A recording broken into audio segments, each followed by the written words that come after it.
All right, so you wake up first thing in the morning. Vanessa, I'm sorry, Autumn. You've got two medium-sized creatures. It looks like they're preparing a pig and a goat for lunch and dinner today. So Autumn flies as out, like kind of out of the way as she possibly can, but sort of like watches and hopefully can kind of swoop down at the moment um, as the animal is dying and recharge her amulet.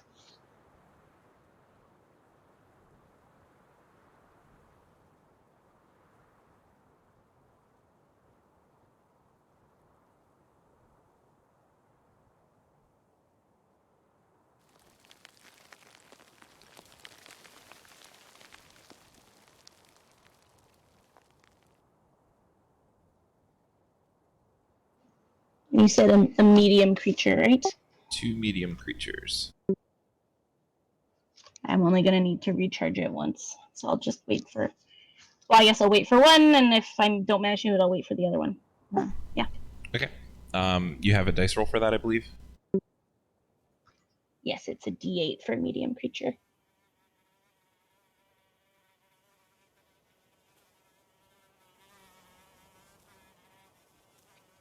And I'm back to full. Alrighty.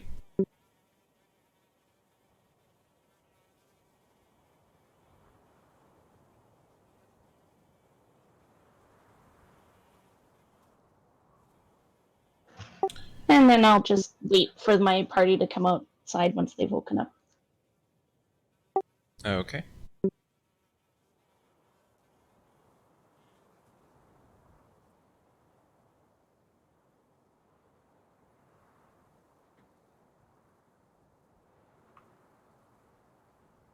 I mean, I guess I'll come down for breakfast. Back to my ratatouille-like looking face. Look very groggy and sad. Okay.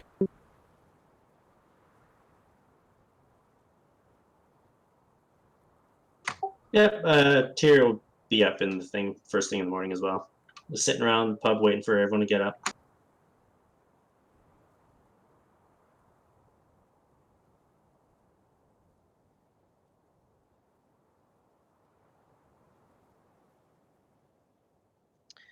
Brunhilde's outside.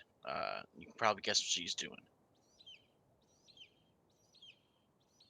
Bird watching. Yeah, sure. Giving fruitcake some apples. Yeah. What should we name the other two horses?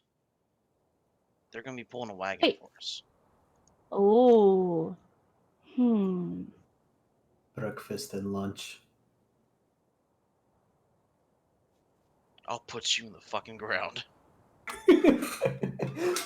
Yikes. Okay.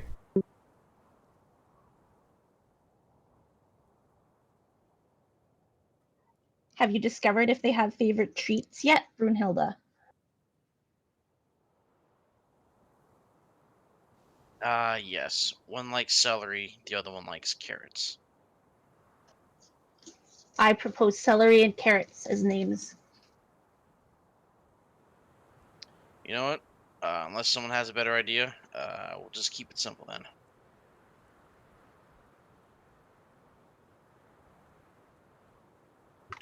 Well, now that we've finished naming the animal, shall we go meet our guide? Sure, onward. And away we go. All right. I am having just a hell of a time putting you guys on the map.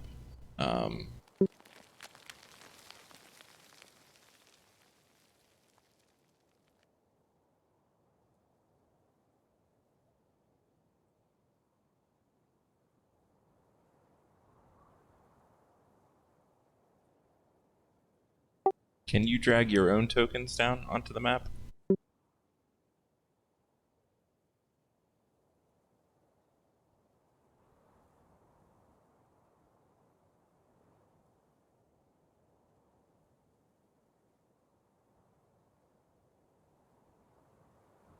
Should we see a map, or do I need to go out and come back in?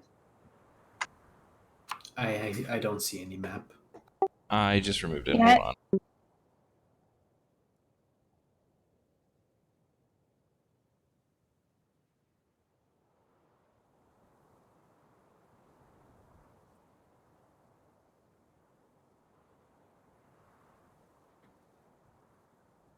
Okay, that's back, but should there.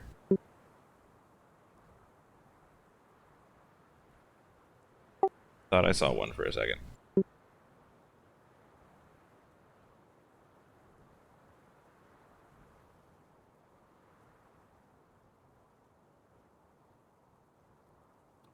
I don't think I have the ability to insert it. I'm clicking insert as token, but I don't see myself anywhere.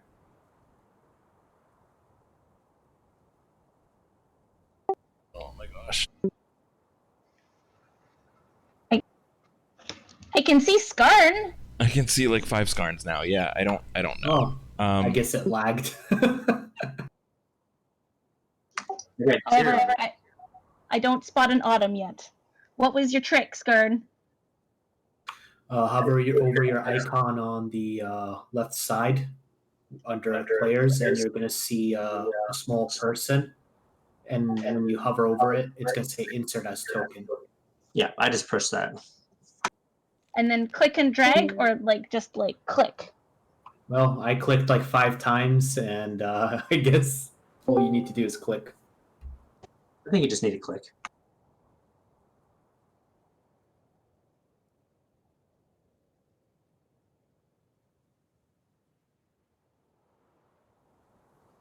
Success.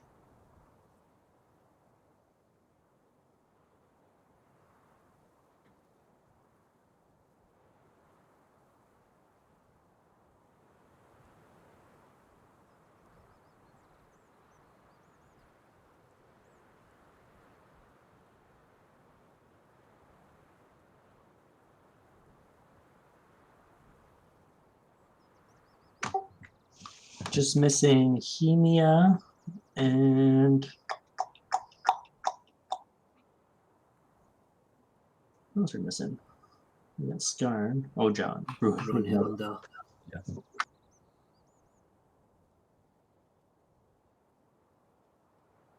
Looking at the chat, it seems like those two are having issues. They're on something. Yeah. I got him.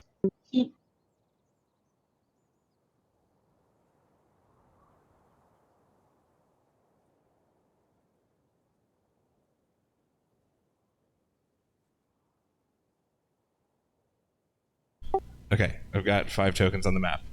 Now I need a map.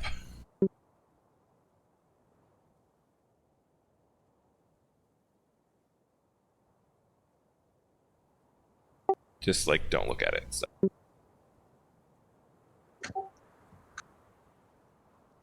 Eyes closed.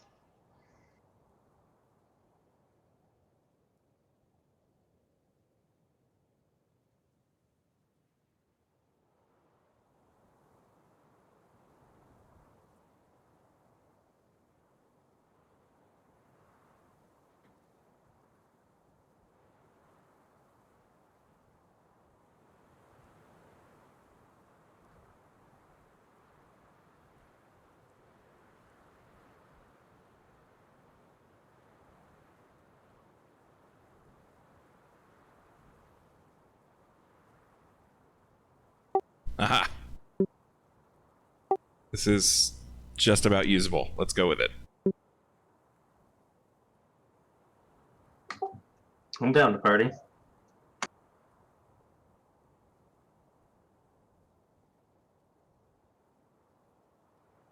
Okay, so peering through the woods here as you're coming in from the road that you're standing on right now, the goblins have created a semi-permanent fortress with wooden palisades and a rundown siege tower being used as a defensive lookout post. Deeper within, you can hear sounds of, goblins and things, but can't really see much from where you're at. It does seem like the gate is open. I'll just click a couple times so you guys can see what I'm pointing at. Like that area right there where the wall has kind of a gap in it.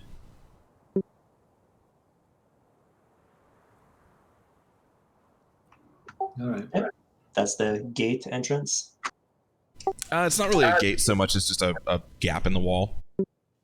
How high is the wall? Yes.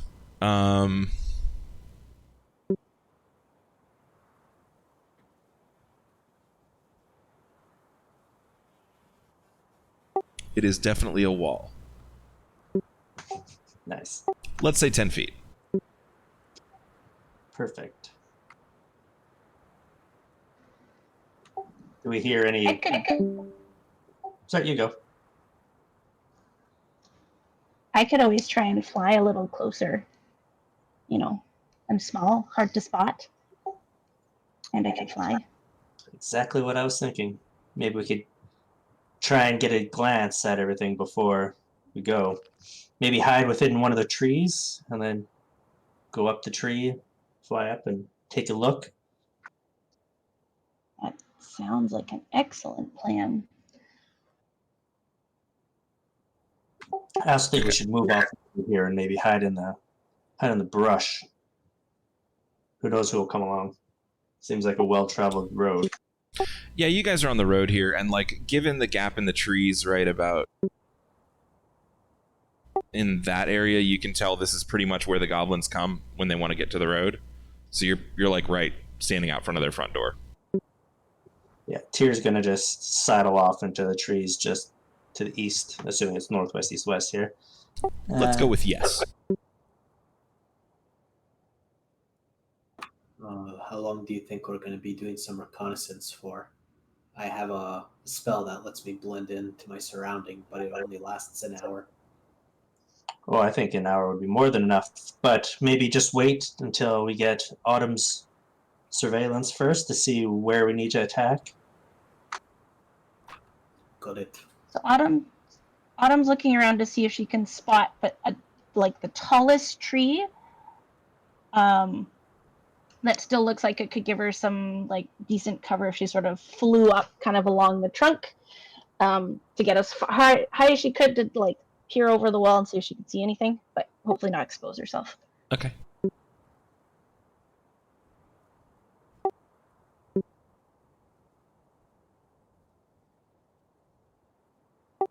So Autumn, probably one of the taller trees would be like right about there. Perfect. Yeah. So I'll pick a tree there and kind of fly up close to the trunk, but try and get like to the top of the tree so I can get as good of a view as possible into the fort camp or whatever it is. Okay, you can see pretty much everything from there.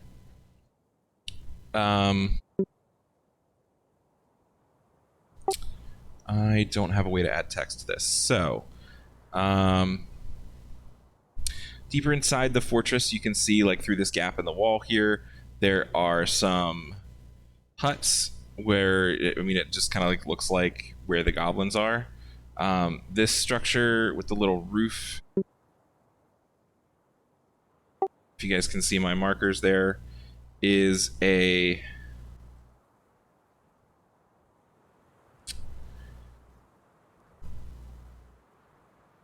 makeshift but well-built structure with no windows and only a single door. In addition to that, you can see a well-made and fortified building in the center. That's the big one at the top there.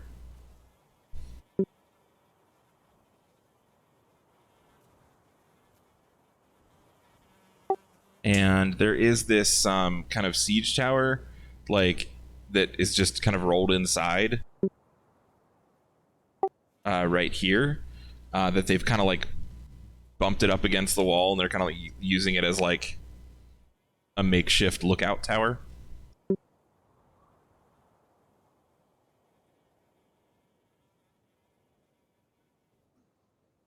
Excellent. Do I spot any movement? Really, not so much. Yeah, there are quite a few goblins just kind of like milling around in camp. There are a couple on the walls, like patrolling back and forth. Remember, they're pretty small as well, so they can kind of just walk on top of the walls. There's probably a couple in that building. There are a couple on the watchtower, and yeah, they seem like this is their camp, but they also do seem to be maintaining some semblance of vigilance about it.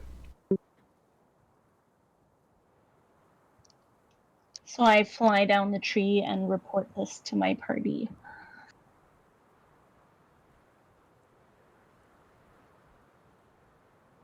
Do you think he might be held in that large building in the back?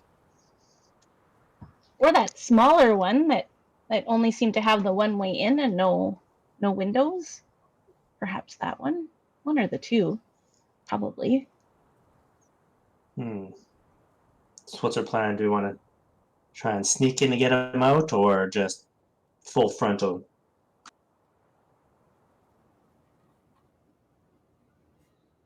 I've always been a guns and glory type of person, and I will load my gun. My kind of guy.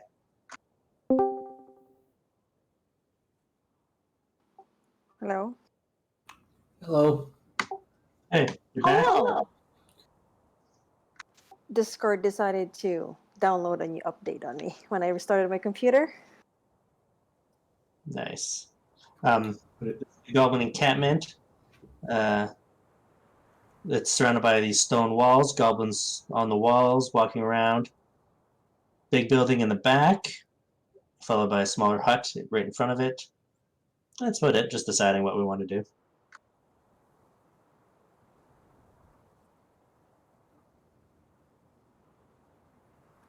I'm just seeing it on my map right now.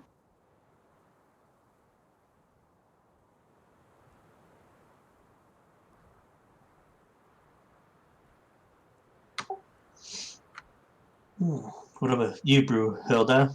Full frontal? Yep, that's all she knows.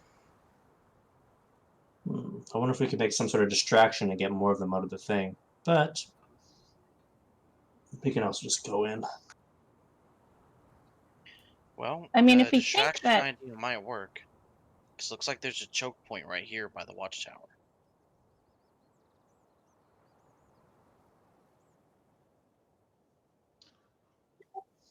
if I wonder if we distracted them, and then maybe I could like try and if the guard in front of that round building leaves, or the other, I could try and peer in and see if maybe the mercenary leader is in there.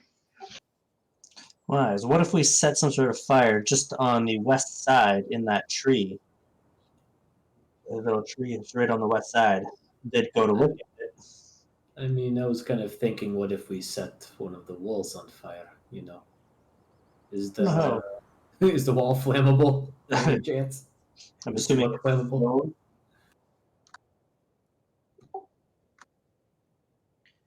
Is the It watchtower is a stone flammable? wall. So Oh, we're going to stone go wall. with no, it's not flammable.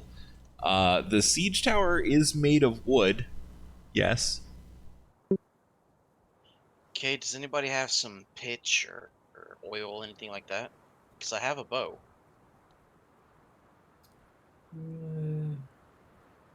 I kind of have some gunpowder, but I don't think it will bode well.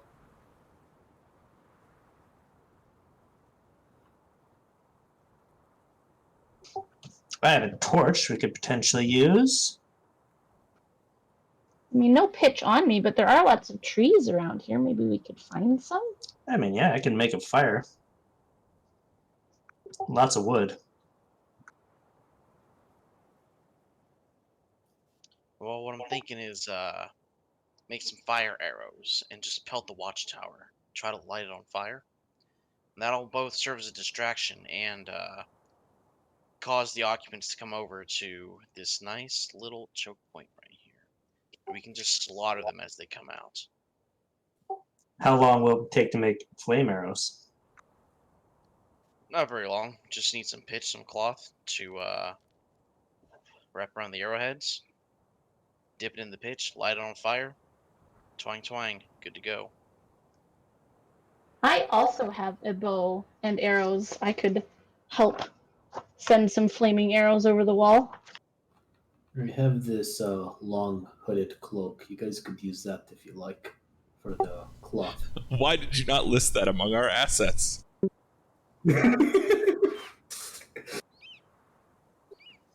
So it sounds like pitch or some sort of easily flammable material is our missing ingredient. Yeah. Alcohol? Anybody have any of that? Autumn is quite good at harvesting. I could look around to see if I can find any like good looking pitch on the trees.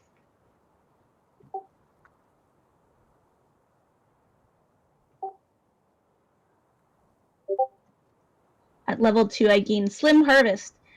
Proficiency on survival if you do not have it already, and advantage on all survival gathering checks to harvest edible plants or hunt and trap edible animals. It's plant.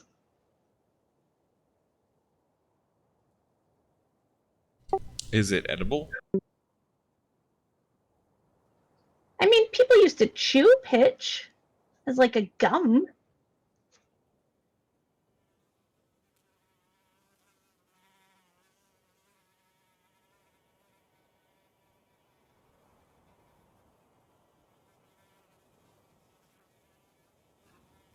I mean, like anything is edible if you're brave enough.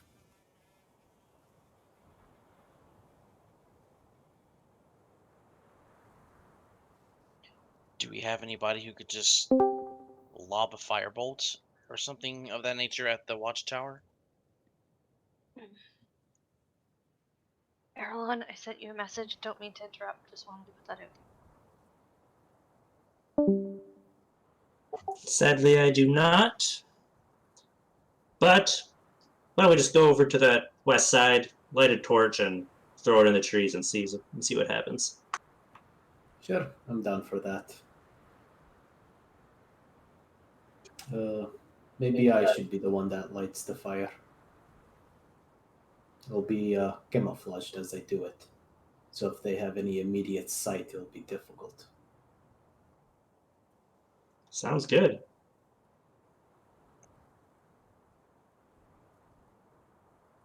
Alright, so who's doing what first? I will cast camouflage on myself, and I will go to the area where my party wants me to go. If they could kind of ping it on the map.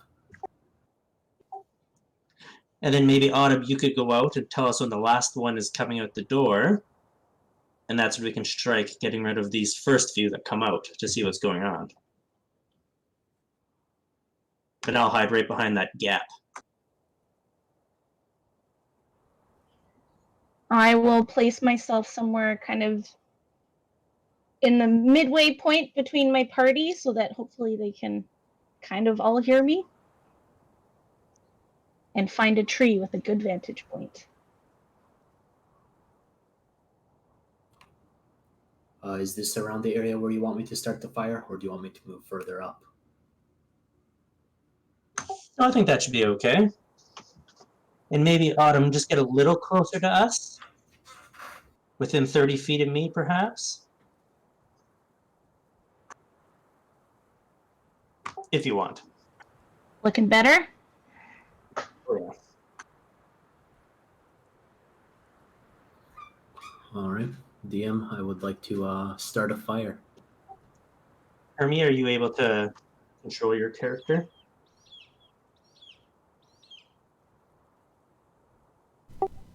Everyone should be able to move their own characters, yes. I'll just move him up to the where you guys are. Nice. Alright, so you are starting a fire, and this is like a greenwood forest. Not, What's that? not a friend right now. I'm sorry, one more time.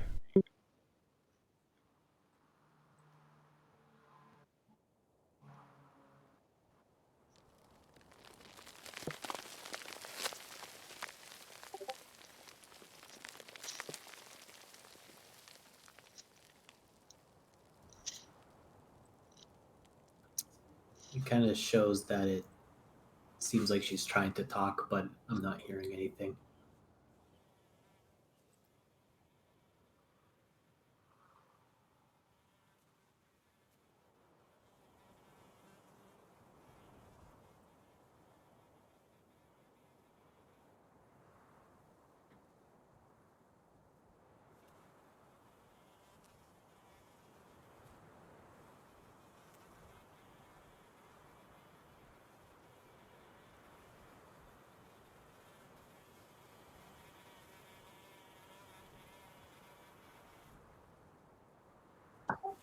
Maybe you can just type what you do.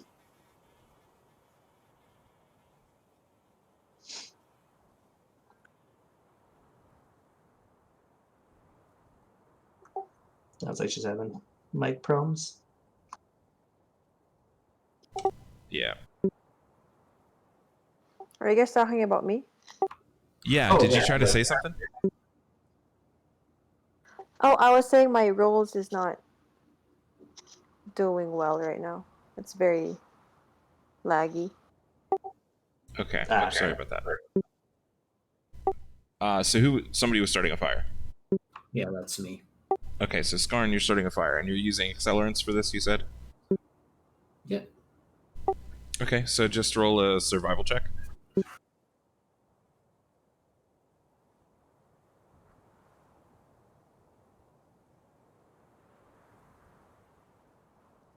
Oh, and Yep. additional note, I do have camouflage procced on me, one of my spell slots.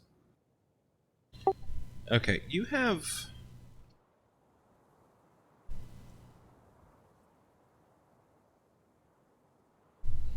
Your survival should be +3, so that's actually a 12. I'm sorry. I think I forgot to rewrite your character sheet. Or at least that part of it. Yeah, so you managed to start a fire over in the corner here, and a number of goblins start like kind of popping up on the walls and everything. They seem sort of concerned about it, but not necessarily like running towards it. They do end up sending out a party of what seems to be some scouts, like drudges, basically.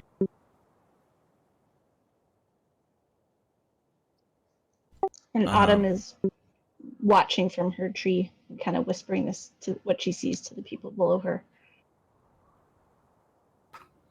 I will just have my gun ready, and I will kind of like hide in some foliage if I can.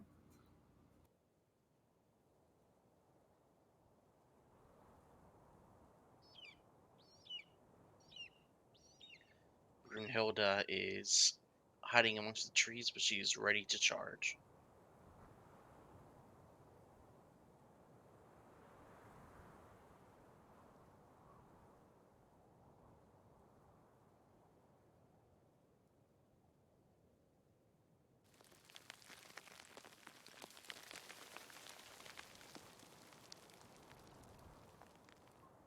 Brunhilde, I hope your new horses know what they were getting into.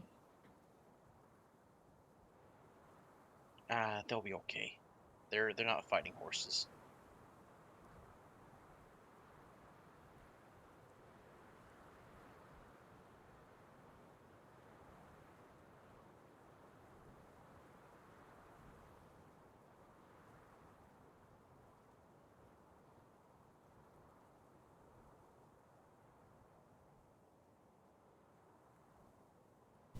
Okay, so 6 of these guys are going to start moving out of the gate here and over towards the fire, and they all have buckets of like sand and dirt and stuff. And some shovels and picks and things.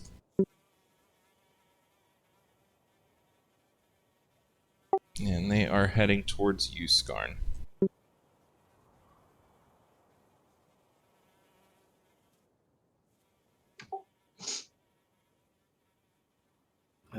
I'll wait till they kind of get further away from that gate till they get closer to me, maybe.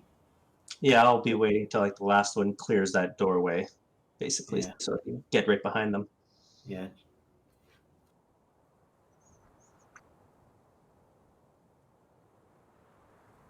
Like this is around Just it. barely past the doorway, though. Still within a reach, but Okay.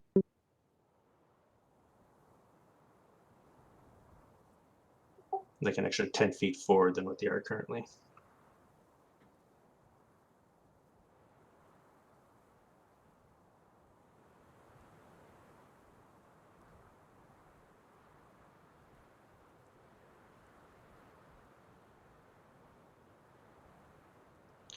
I could potentially take out 4 of them in one go, but I'd have to go right now. Feel free. Right, so Brunhilde is going to charge diagonally this way into the camp. And along the way, she's going to make an attack against this goblin, this goblin, this goblin, and then she's going to turn around and make her melee weapon attack against this goblin. Jeez. And let me explain what she's doing. She's using run through. When you use at least half your movement speed when mounted and are using your melee weapon, you can run past your enemies and deal an attack to a maximum of 3 targets that are in a 20-foot line without provoking an attack of opportunity. That is a bonus action for her. She will take an attack of opportunity from this last goblin right here.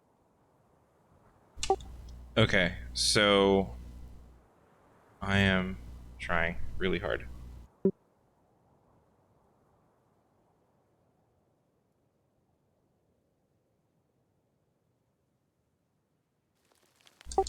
Okay, they're all on the ledger. Which ones are you attacking? Gonna highlight them. Those are the 3 that are under the subject of my bonus action attack. This last one right here will get an attack of opportunity against me, and I will attack that one with a attack action and fruitcake. So that would be 4 attacks total from me and 1 attack from my horse.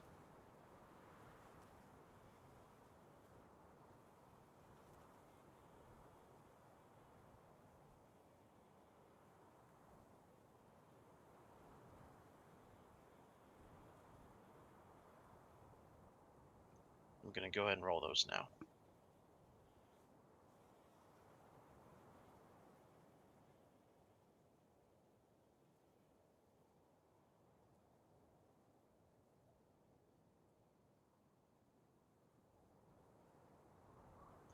Got 11, a 17, a 21, and a 6. Gonna go ahead and assume the first and the last one don't hit.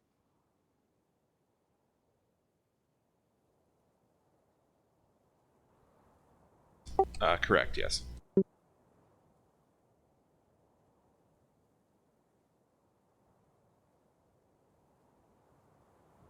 Then I'll roll an attack from fruitcake. Alright, so you rolled 2 attacks there? Yeah, For 2 damages? yeah, 2 damages for the halberd, and then a hooves attack for fruitcake. And this is on the one that you hit?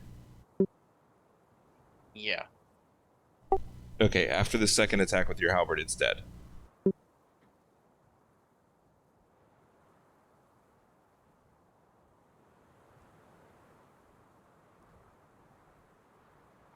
And then that 8 damage is on this goblin right here. Okay.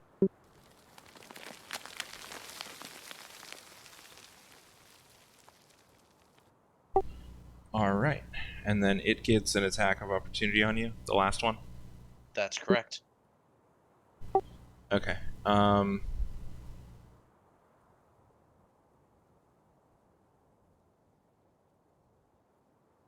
Alright, it's got a composite bow that it's going to use to shoot at you.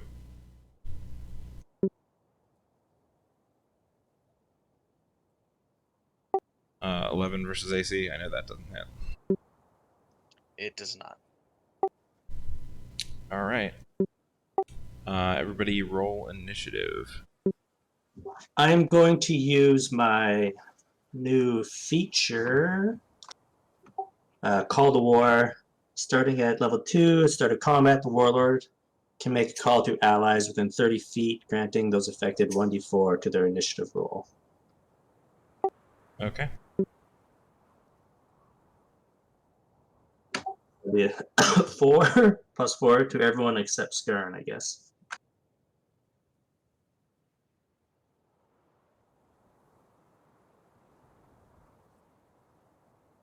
We don't already have our initiative roll on our thing, do we? No, you'll need to. Oh, it should be on your sheet. Yeah.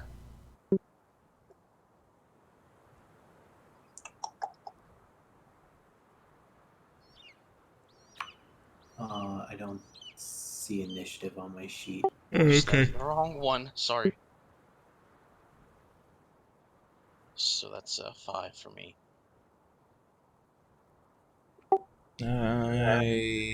Initiative is on there. It's a mod. Nope, that's intelligence. Yeah, it's D20 plus Dex plus 4. Here got an 18. Autumn got 17.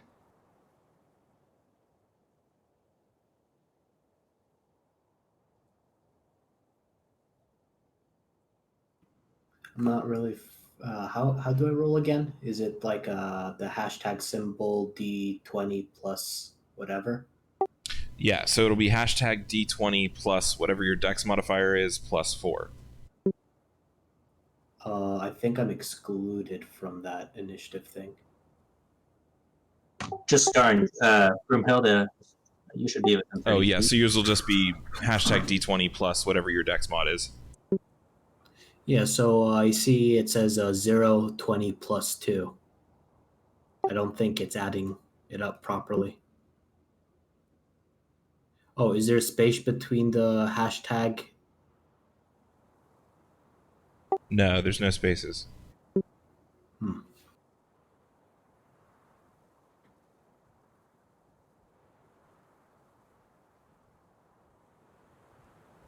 All right, take 12 then, because that's your halfway point. All right, I'll take it. And I posted it in the chat. Is this how I write the command? Yeah, that should work. You want to try it again?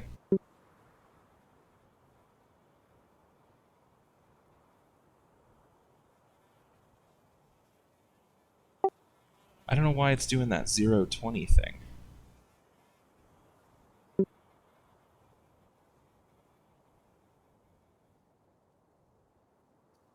Yeah, that's odd. You're just going hashtag 1d20? Yeah, try hashtag roll 1d20 plus 2.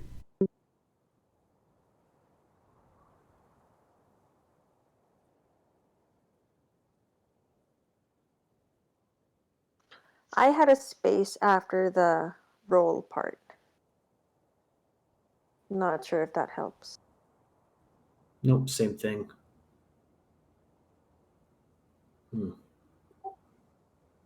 I mean, it seems like it's working anyway, does it not? Yeah, it's not. It's not doing the math on his roll. Well, if that second one he rolled a 6 out of the 1d20 plus 2, that'd be 8. And if the last one he rolled a 2 out of 1 plus 2 would be 4.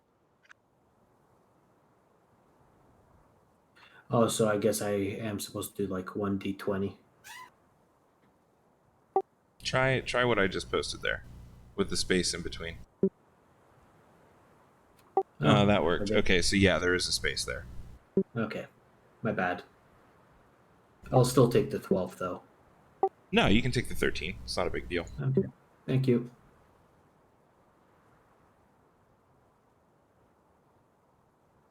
And hit me at 21.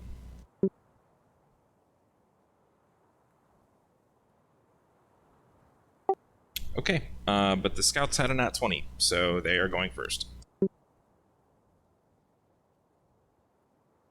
3 of them are going to head towards the fire.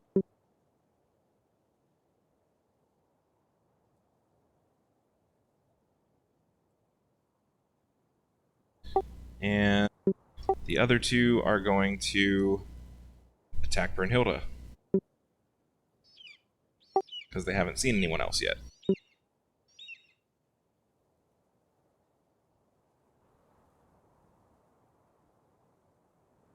So...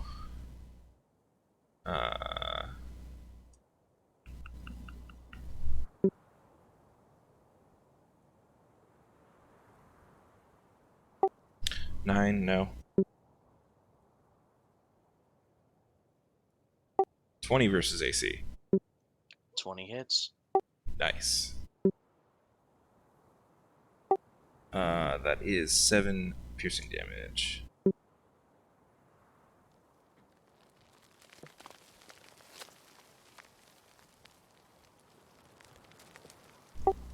Crap, what was your initiative?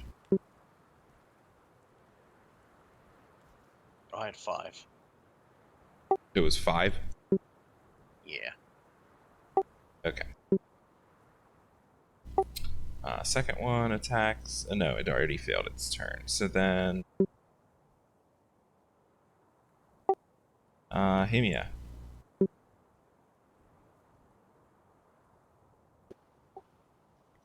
Um,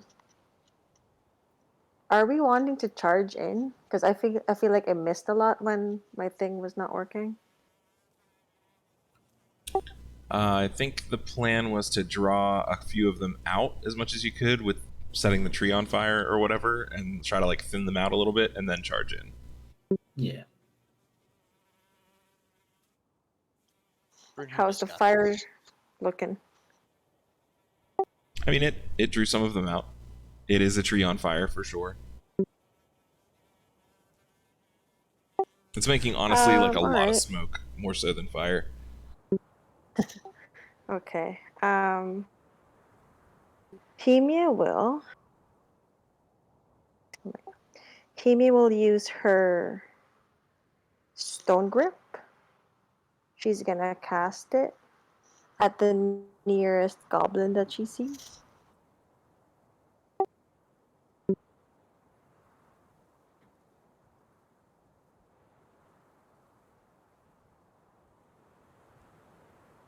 What does stone grip do? Sounds exciting. So the nearest one to you is going to be like 40 to 50 feet away. Is Stone Grip go that far? 40 feet. Okay. So you can hit the guy that's attacking Brunhilde over here. Alright, sweet. So I get to summon a great hand of mud and stone to grab that goblin over there. Okay. And so the target makes a strength saving throw.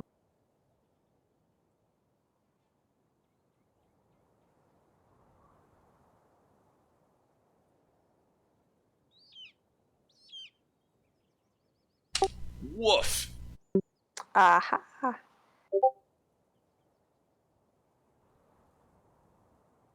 So they will take 2d6 bludgeoning damage and will be restrained. Okay, go ahead and roll that damage. Will I be able to just click the thing that's on my character sheet that Should says be. stone grip? Sounds. If I did it right. Here's to hoping. It worked. Yay. Alright, so 8 damage. Yep.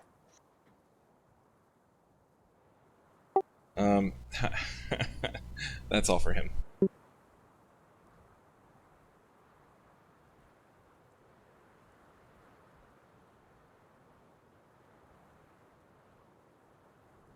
Well, if I can click on him, he'll be gone.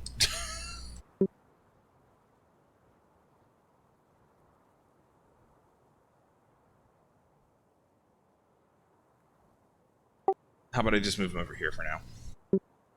He's dead, though. That works well.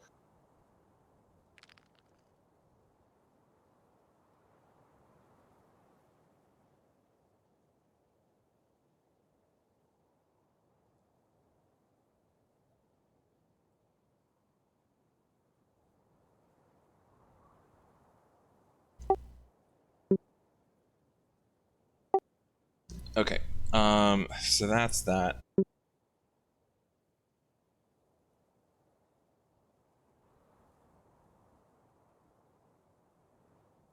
Tirnari. Boom. She's gonna run up to help Hilda, 5, 10, 15, 20, 25, right there. She's got 2 swords. She's got her wind blade, the Winslow wind blade in her main hand, and her other cleaver-like blade in her other hand. And now she's going to attack. I think I'll just have to do the regular, or should I just add +1 to, I'll just roll melee attack and add +1 for the Winslow blade. One moment.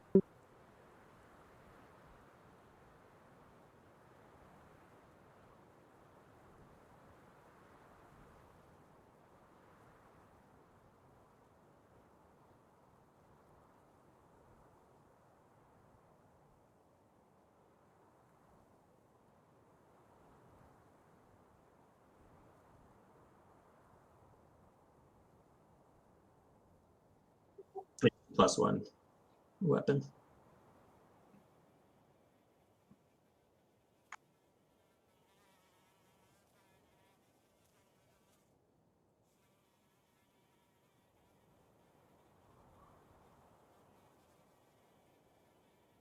Okay, yeah. So so you'll do that +1 with the wind blade.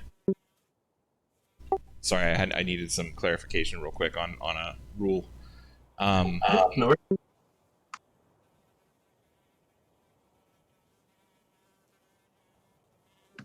Looking at it, actually, it says my melee attack is supposed to be a +5, but I don't think it is a +5. But I'll just -1 then. So it's actually 15. It's not +5? I don't think so. My strength is +3, and that's And +1 then weapon. proficiency. So it should be Oh, +6. yeah, so it would be +6. Never mind. Yeah, proficiency. Yeah, so it's actually 17. Yeah, 17. That meets. Nice. And I get the 1d4 since I'm 5 feet away from Broomhilda. Okay. 1 sec.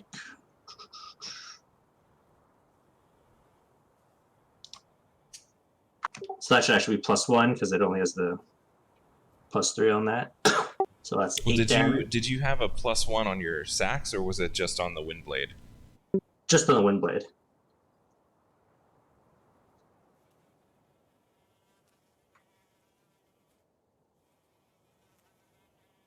Oh, did it have the same stats? Is that why you're... Yeah, all my cleaver sword is 1d6, and so is the wind blade. Okay. I see. I read the description on there, and I was like, wait, that's not the right weapon. No, okay, yeah, so 8. Yeah. Oh yeah. Sorry, I just didn't have a. No, you're right, because I didn't do the character sheets like I was going to. Oh yeah, no I worries. had just a crazy week at work. Okay. So he is down to a little under half. And I did +1 for the 1 to 4 being next to Broomhilda. Okay. And then if I can use my offhand to attack as well. With a bonus action. I wrote that on. So I believe I'd still use my normal attack, but then I don't get my strength modifier for damage. I think you also it would be at a -2 for the attack because you're not proficient with offhand attacks, are you? No, I'm not. So it'd just be at +3. Yeah. I think that should hit.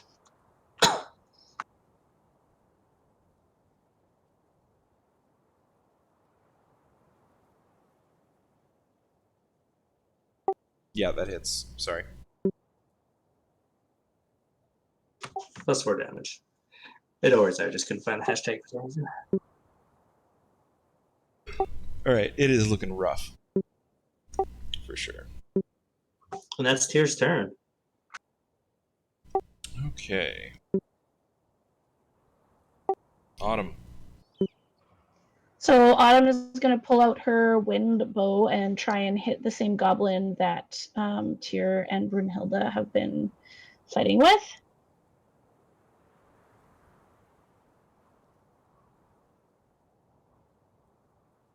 Just the once.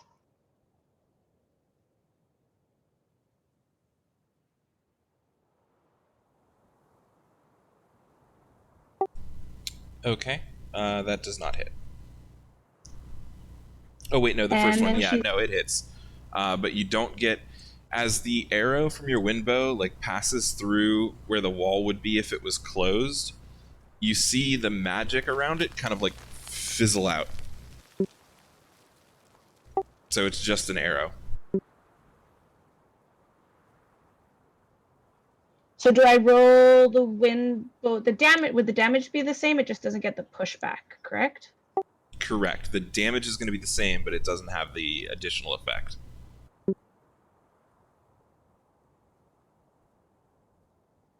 Okay, so 5 damage. And that does And it. then for her bonus action, she is going to fly up to Brunhilde and say, "That is a fancy new weapon you've got there, Brunhilde. It's so shiny." And she's going to cast Tesha's Blessing as a bonus action on Brunhilde's fancy weapon that she picked up last time. Oh, that's So pretty for a minute, your weapon deals an additional 1d6 radiant damage, and critical hits cause a wave of radiant energy to surge forward in a 15-foot cone, dealing 2d4 radiant damage to all creatures. Don't know if this is going to work because of this weird magic thing, but we're going to try. Tears very jealous. Okay, I have put a little flag on you, Brunhilde, to Okay. remind you that you have Tesser's Blessing, but it's going to be up to you to do the damage and stuff on that. That's fine. Alright, Autumn, anything else? That's it. She's just going to hover. Okay, Skarn. So because I've been standing still this entire time with camouflage, do I have advantage on my range attack when I take a shot?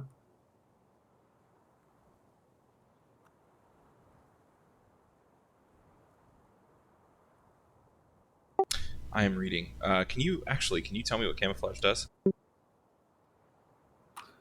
You change your appearance to visually match whatever environment is behind you for the duration while you remain emotionless. Any creature that tries to locate you must succeed a DC 25 Wisdom Perception check to do so.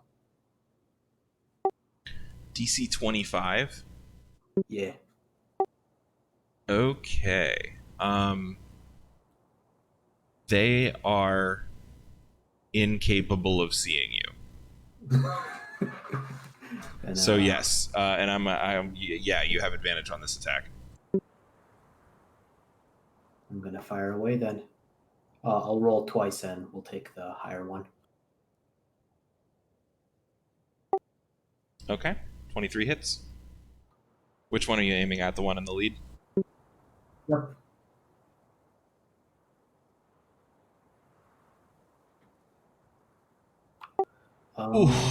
Okay. You describe this because nobody has seen this before in this group. I don't think. What does it look like? If my anyone gun, was or paying attention. if they looked at my gun, then to them it just looks like a very long pole with a wooden handle, which is a little bit awkward that I'm just carrying it around. But with me, I'm just kind of like laying on my belly, lining up the shot. And the moment I fire, you just see like all this smoke escape from the end of the barrel, and the musket just flies out, hitting the first one. And the sound kind of crackles in the air, kind of letting out a loud pop.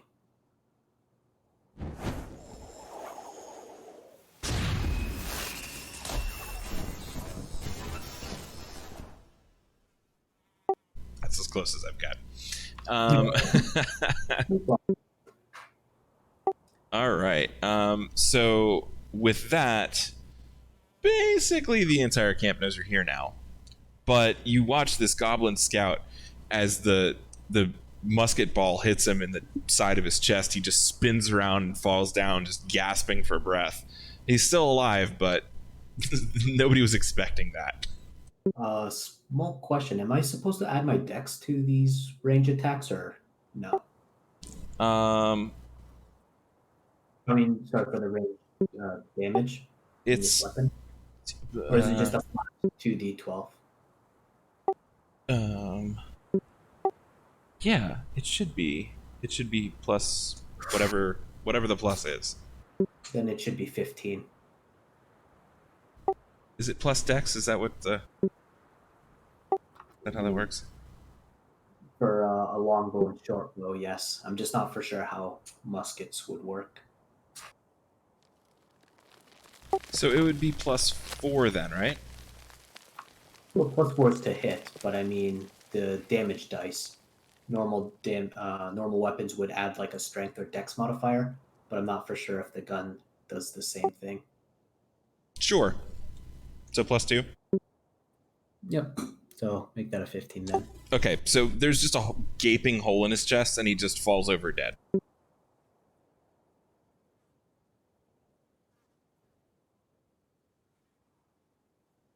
He's dead, Jim. The other 2 goblin scouts that are running towards you just stop dead in their tracks and look at this giant hole in their buddy's chest, and just kind of look at each other, and then they look back at the fire and they're like, crap, we still have to do something about that. So they keep heading towards you. They're being a lot more cautious now. All right, then I'll just bonus action reload. Okay. That's it for me.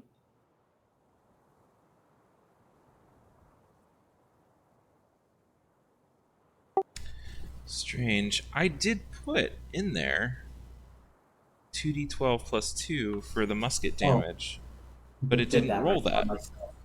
Yeah, I just made that change right now. Oh, you did? Okay, awesome. Thank you. No problem.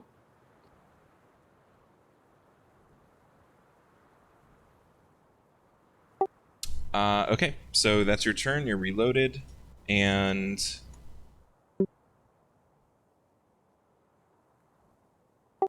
we're back to Brunhilde, right?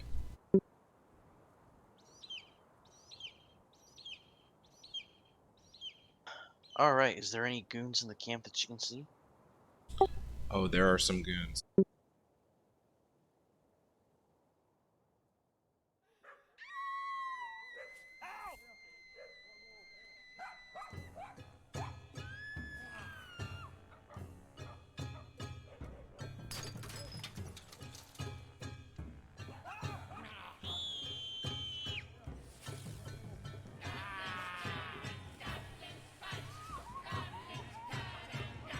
That was not the goblin fight that I wanted, was it? Here we go. Let's try this one.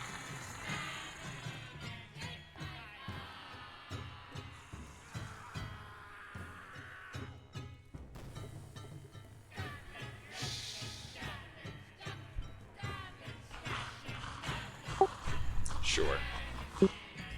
So they start singing their song because they're pretty confident that you guys are like way outnumbered and outmatched at this point. As these 5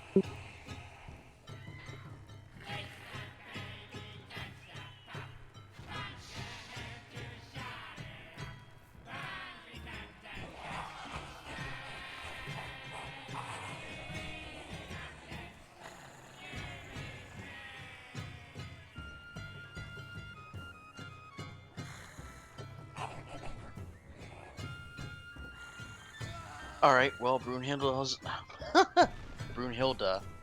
is gonna do what she did last time. She's going to run through and attack this goblin, and this goblin. One time apiece with her halberd.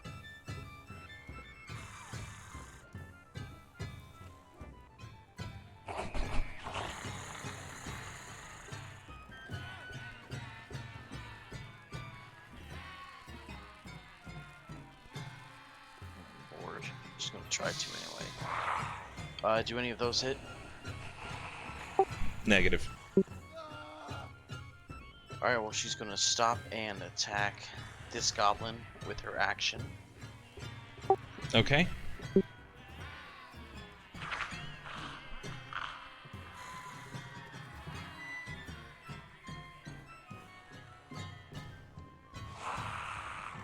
And then I'll roll a d6 for the radiant hit. Wonderful. And then it's the horse's turn. Okay, so that was 14 damage. Yeah, all together with the halberd. It's dead.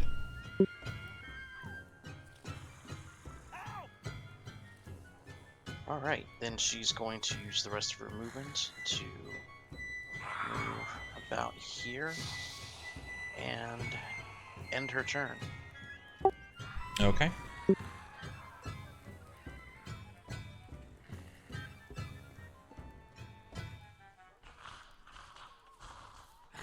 Oh my gosh.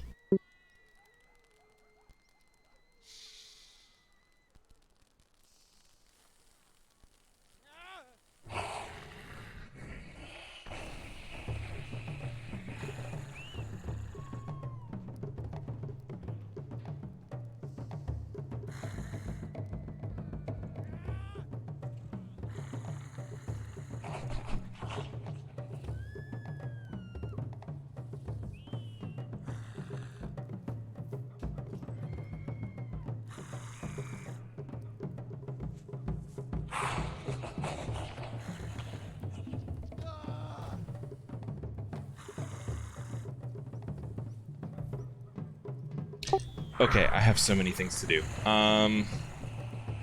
Goblin Scouts 2 and 3 back over with Scar. They're going to approach up here and look for you.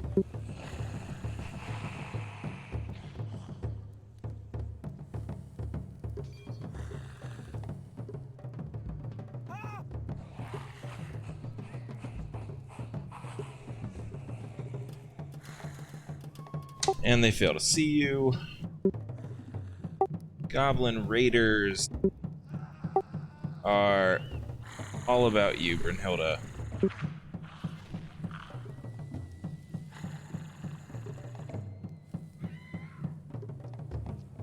This guy's gonna run down here. Can't really see Autumn as such, but he knows there's another person down there. So Brunhilde, you're gonna take 3 melee attacks.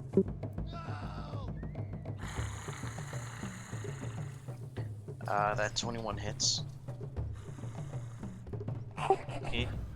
Oh no, that was from initiative. Oh. Or no, I'm sorry, that was a perception check. Don't worry about it. I'll tell you. Let's see. Plus 5.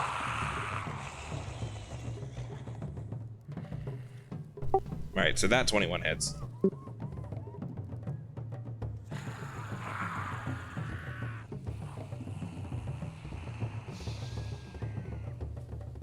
$17? Nope, just the first 2.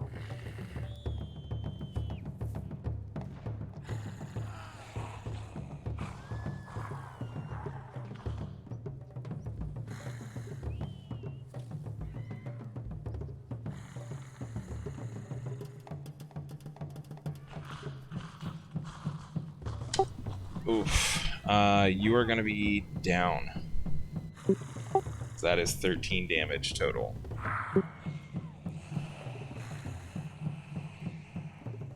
Yep, that's correct. Do you have anything that could prevent that, or? Nope, I'm down.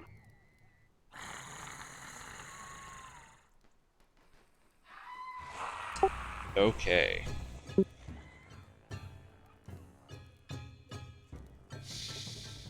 And the final Goblin Raider is going to run up, and he's going to see Autumn kind of zipping around there, and he's going to take a swing.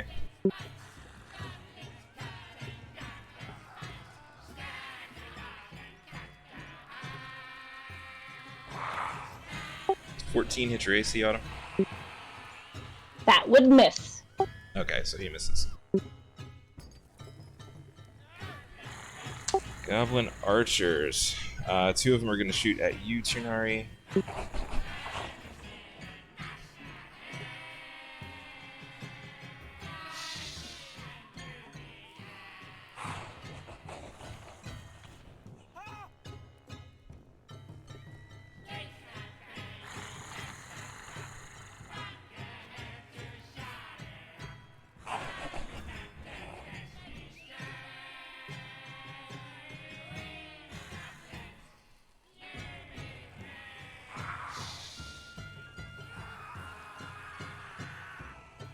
Does 15 hit Turnari?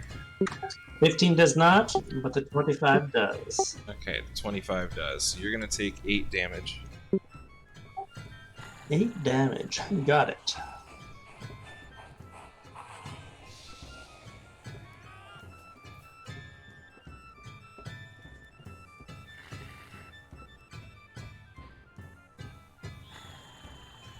And the last goblin archer is going to just kind of hide back here.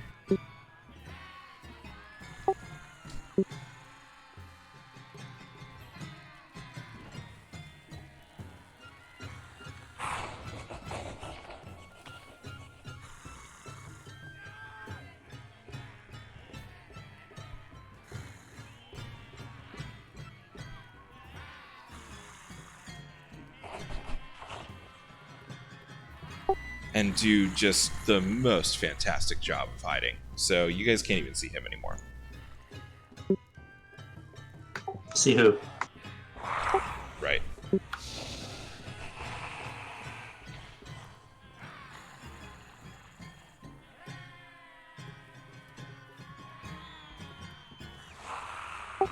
Alright, Hemia.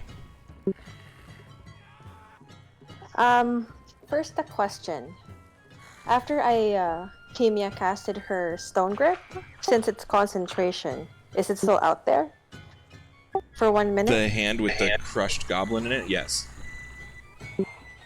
Would I be able to transfer that hand to the Goblin Archer on top of the tower? You could try. Then that will yeah. That's what she's gonna do. Okay, roll a... Do you have Arcana? Are you trained in Arcana? I'll check. You are, Yes. so roll an Arcana check for me. Okay, so you are able to move the stone hand, and it kind of like flies around into the ground, gets to the stone wall, starts climbing up the stone wall, and as soon as it kind of crosses that barrier, just disintegrates back into pebbles. Ah, so it's that magic, anti-magic field thing.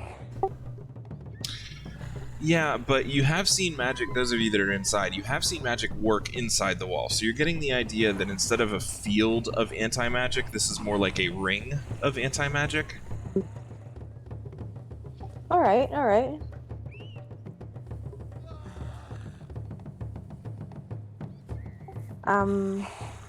We'll count that as a bonus action, so you do still have movement and action.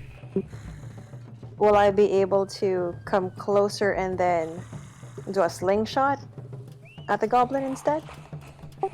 Yeah, sure. You could probably hit the goblin archer from about there with a sling. From where I'm hiding in the trees?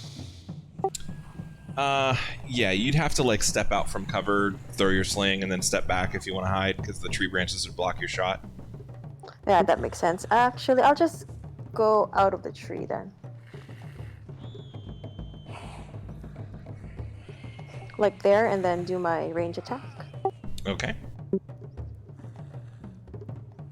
That does not hit, I'm guessing. It does not.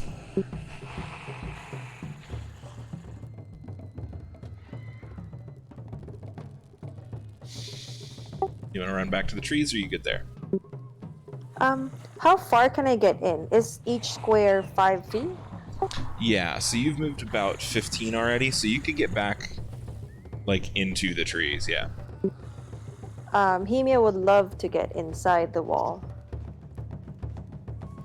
Okay, you could move, let's say, in between Ternari and Autumn, if you wanted to. Sounds good.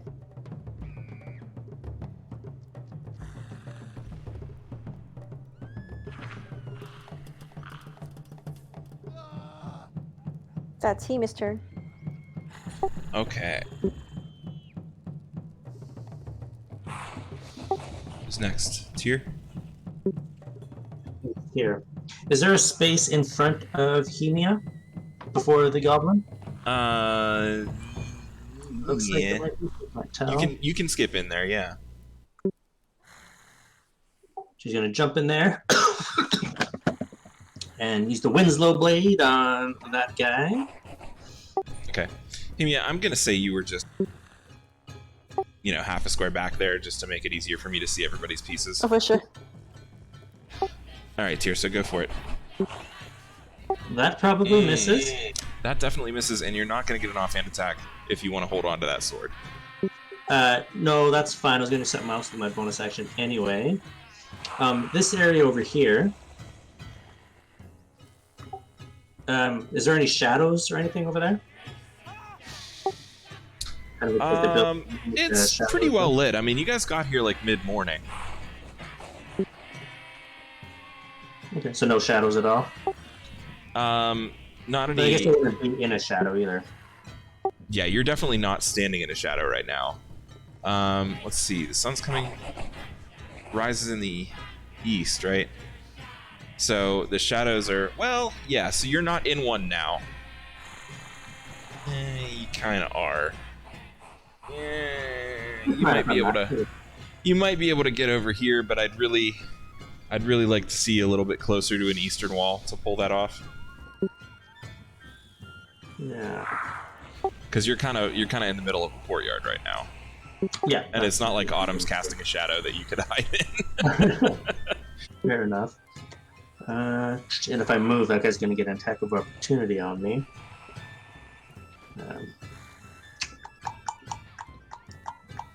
If I move over here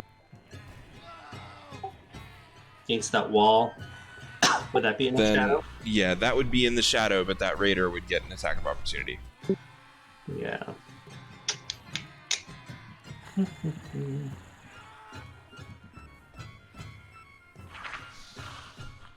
I'll give it a try. I'm going to run over here. Take your attack. Yep. Just finding the page.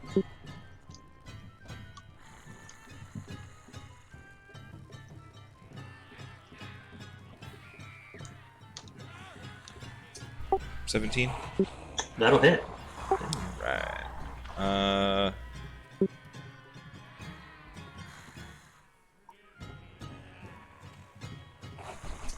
4 damage. Okay. And then I'm going to use my ability and teleport over here to shadow over here. Okay, how does that ability work exactly? It's Shadow Warp. As a bonus action, you can warp from one shadow to another if it's seen within 60 feet. I moved, so I don't know what 60 feet is now. Once you use, you can't use it straight until you finish a long rest. Let's see. 5, 10, 15, 20, 50, 55, 60. I think I could get right about here. You're actually going to be like a half square to the right of that. But What yeah, about go ahead and here. Let's. I can put you right there. You're like under the eaves of this building. Does that make sense? Because that would be a darker shadow, anyways, and it's just that little bit closer. It makes the 60 feet more reasonable. Yeah, and then I'm just kind of sneak back, and before I teleport, I'm going to yell at those goblins who just attacked Broomhilda. Just call them ugly bastards or something, just so their attention turns away from Broomhilda. Okay, they already were looking over towards you guys, and they see you vanish. And now they're gonna kind of like look around a little bit, but in that direction. Okay, and then that'll be my turn. Autumn and Hemia, suddenly every goblin in the compound is looking at you.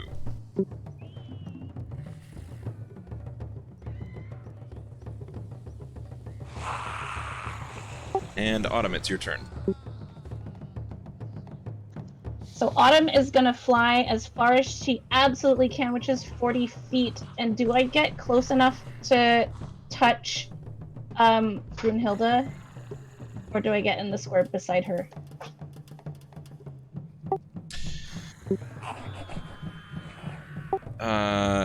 Those of you who are listening in on the stream, is she small enough that she doesn't provoke opportunity attacks? I would have used his reaction on me anyway already, wouldn't he? Yep. She would, but they would still be a I disadvantage. was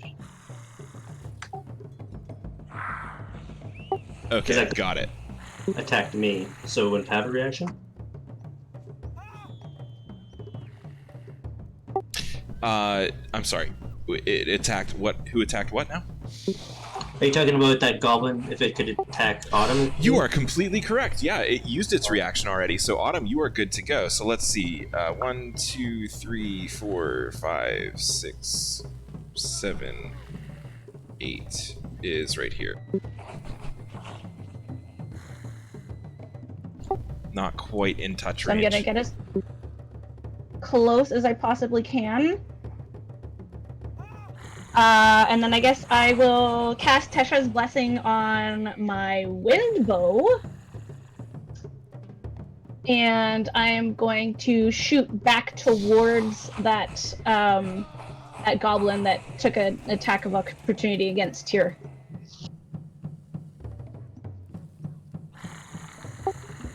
Okay. That's gonna miss. Yeah, and that is my turn. Okay. I want to say Skarn. Yep. So, looking at these scouts, probably could tell that they're frightful and they just want to put out a fire. Am I able to see the goblin archer from where I'm at? I have, Yeah, you can. I mean, you can see him. You can see this one. The one that's closer to you. The other one's All right. kind of like a little bit obscured, you know. Alright, I'll take a shot at the one that's closer to me. Okay, what's the range on that? 60 to 180.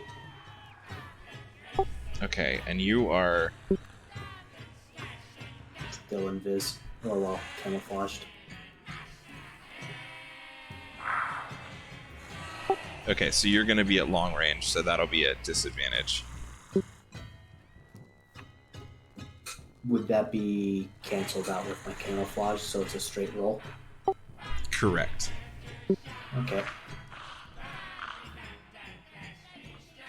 Non-natural 20. Okay.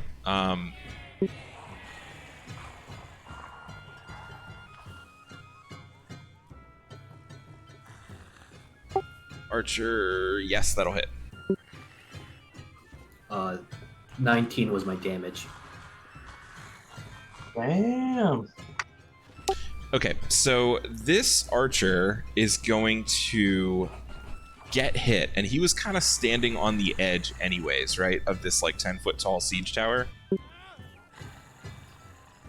And he's actually gonna like spin back and fall off.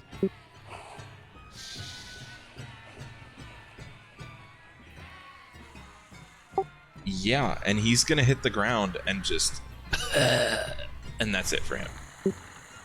Alright. I'll bonus action reload. And am I able to say something in Goblin to the ones that are closest to me? You can, but they already have a better idea of where you are, so if you say something now, I'm gonna give them advantage on their next roll. Instead of just a +2.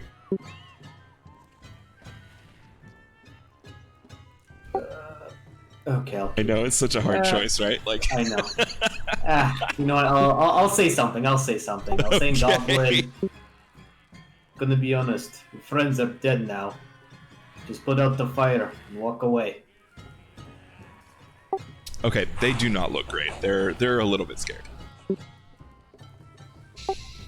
They just hear this loud crack, and then somebody dies with a giant hole in them, and they really have no idea what's going on. Especially because they now know it wasn't magic, because magic can't get through their wall. Magic broomstick.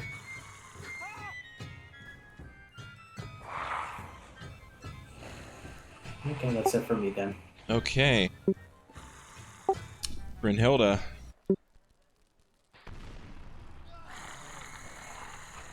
Make a death save.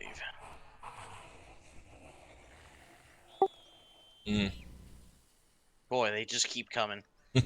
Question: can fruitcake still attack?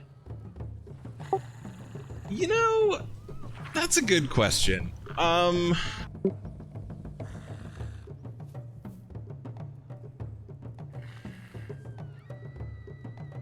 Or better yet, could fruitcake book it out of there with Brunhilde on her back?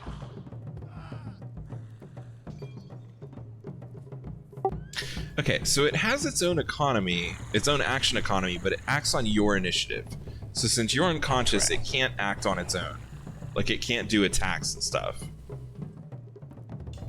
Alright. I mean, did you train it to use its full movement to escape combat if you go unconscious, or did you train it to stand its ground if you go unconscious? You know what I mean? Could I make an animal handling check to figure that out? Well, tell me what you want to do, and then roll animal handling.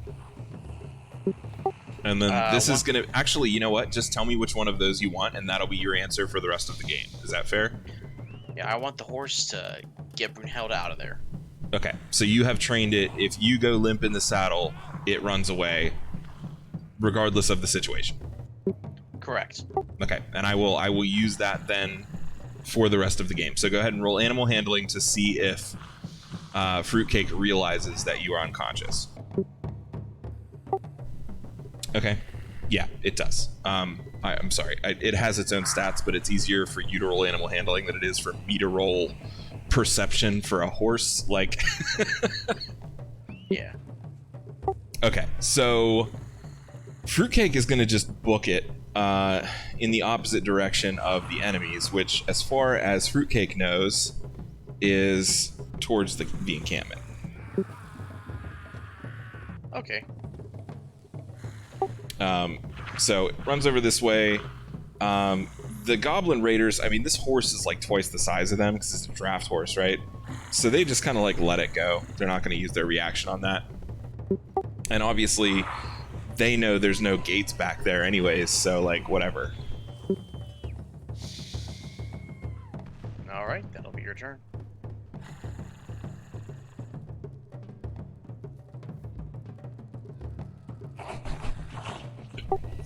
All right.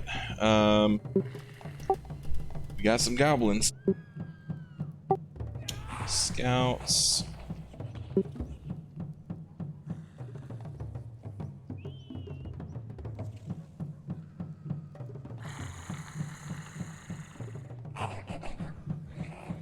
Okay, neither of them are able to perceive Skarn. They're not really trying that hard. Raiders.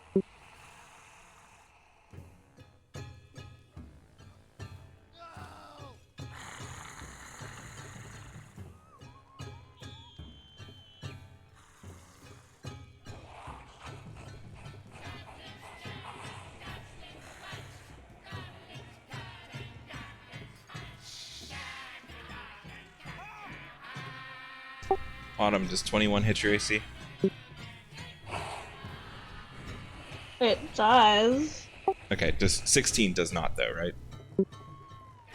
16 also does. Oh, okay. Well Oh then. no. Oof. That's gonna hurt. 9, 18 damage. Autumn is out.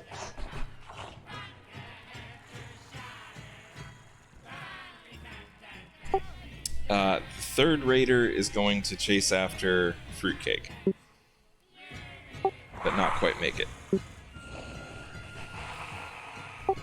And the last raider is going to come after him, yeah.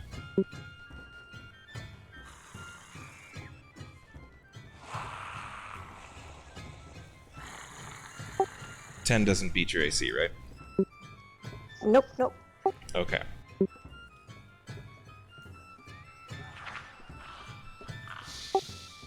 It's your... Nope, Hemia, your turn.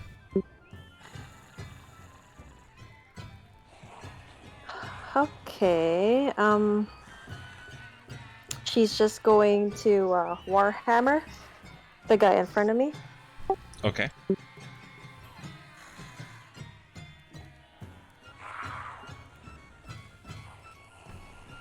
That'll hit. Sweet, and I will go do a two-handed swing. Okay, 9 damage.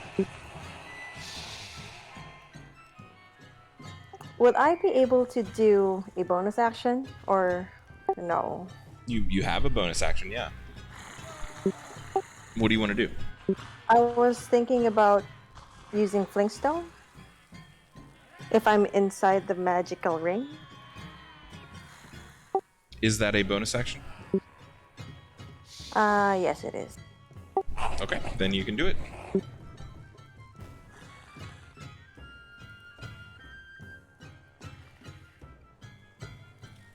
So, Hemia fills the stone with magic, causing it to burn and glow. The target must make a dexterity save. Okay, and the DC is 13. I'm guessing it's my Yeah, your spell spell. save DC. Yep. Yep.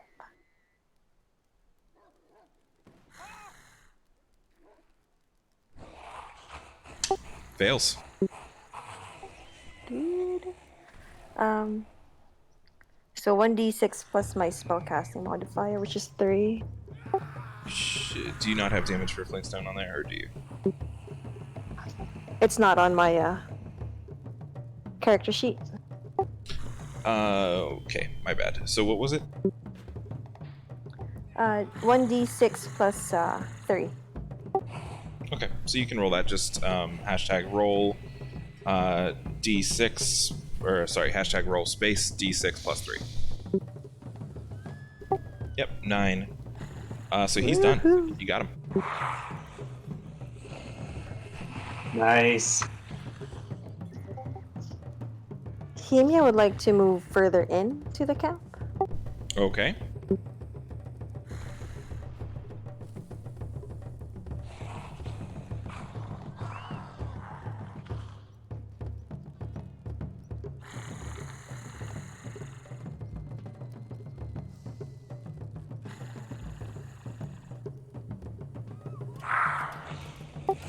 Sometimes if you can't... Oh, you got it. Okay.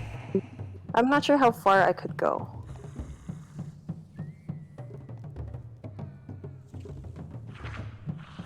I think that looked About right there.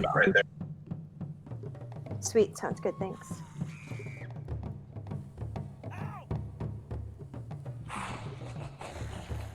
Alright, Turnari. Tanara's gonna have kind of a boring action. She's gonna run over. You gotta jump up halfway on the horse and pour a healing potion down Broomhilda's throat. Okay, that's going to be a full action because you're giving it to them and not taking it yourself. Yeah, I know. That's what I'll do, and then so it's 2d4 plus 2. 1 sec.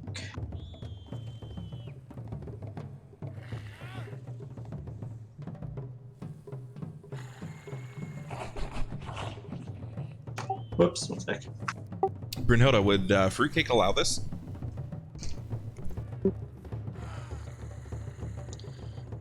Let's play a little game I like to call high or low. So, Janari, high or low? Hi. What does that mean? Do I succeed on high? Nice. It means you Yep, win. see what allows.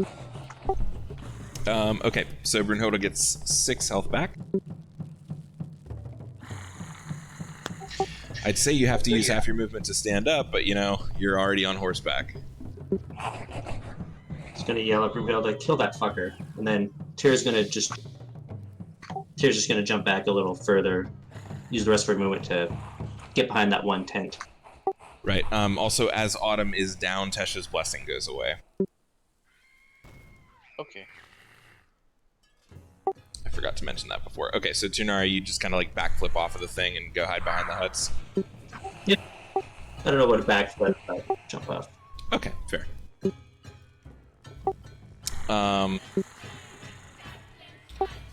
Autumn.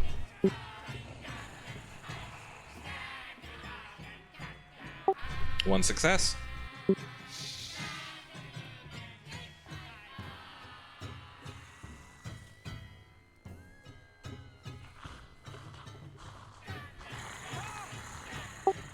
Skarn.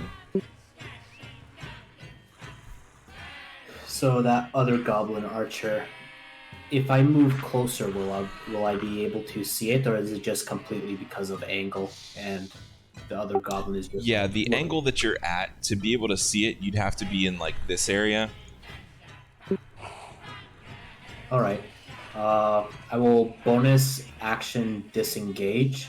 So when I You're pass not by, currently engaged. well, when I start moving, my camouflage isn't procced anymore, right? And that's what I'm Okay. going to do. I want to move to that spot. So I start off with bonus action disengage and move 30 feet to get there.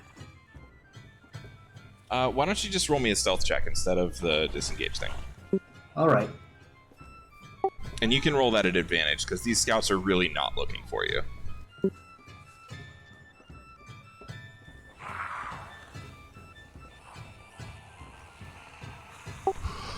Nice save. Okay. Yeah, with a 20, you're easily able to sneak past the goblin scouts. They're, like I said, they're really not looking for you. So you got your 30 feet of movement.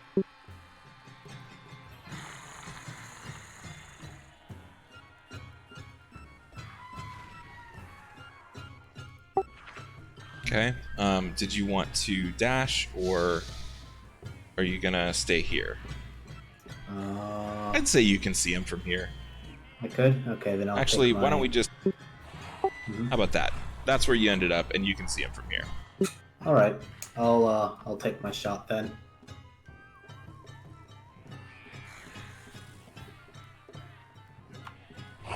Does 17 hit? It meets. So it Okay. meets. Yep. I'll roll the damage then. Sad damage. Okay, he does fall off, though. Not the smartest folk, goblins.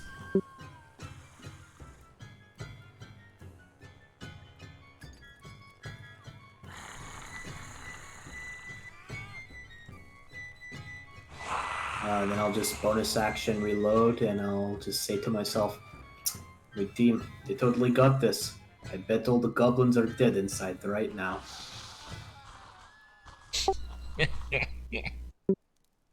All right, and this guy's gonna step out from cover and shoot Hemia.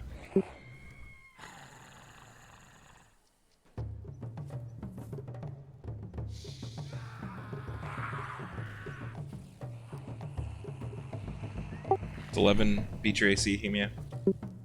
It misses. Okay, so he missed. He's gonna take the hide action again.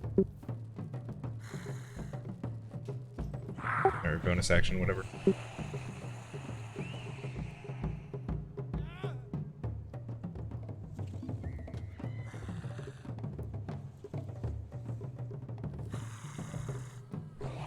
And again, just kind of vanishes.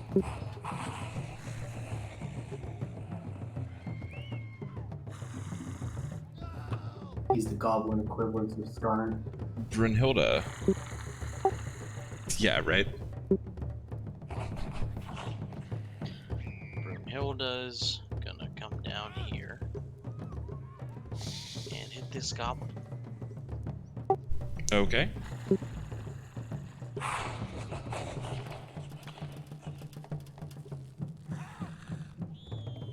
Does 14 do it? No. Alright. Now it's Fruitcake's turn. Nope. All right, that's your turn. Just a little bit off your game. Didn't have your coffee after that health potion.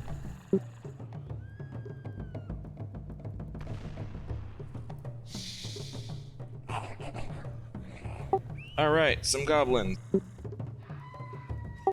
I'm gonna say the scouts are basically out of the picture at this point, because they're just gonna keep trying to put this fire out.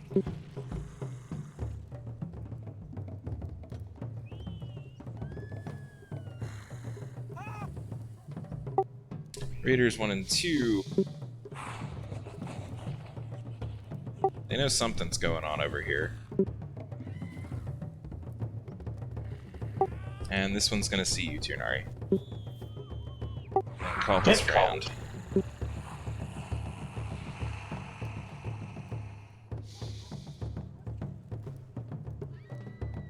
$16? Yep, that hits.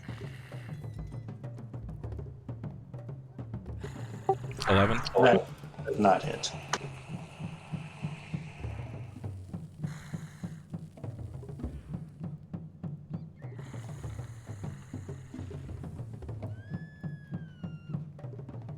Nine damage.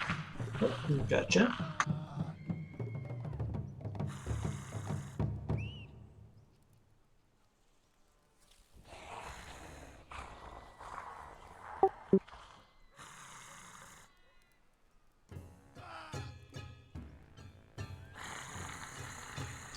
I don't know if that came through. Hemia, you're up.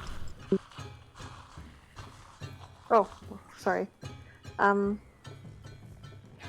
looking at the play test notes that we have. So it says that we bought regular healing potions. Can I assume that Hemia has one on her person? Anyone who's in the party want to help out with that? I don't remember how you distributed them.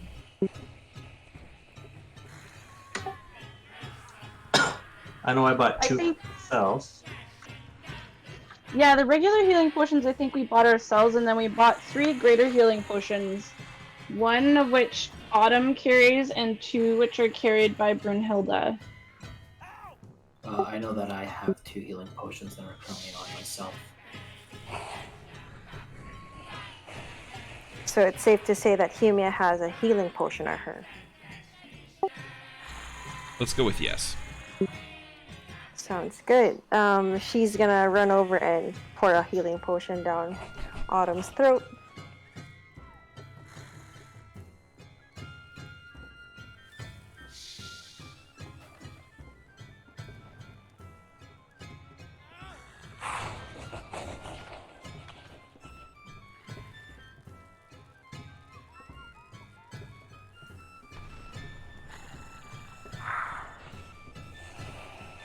Is there a roll for that? For the healing potion? Sorry, yeah, it'll be hashtag 2d4 plus 2.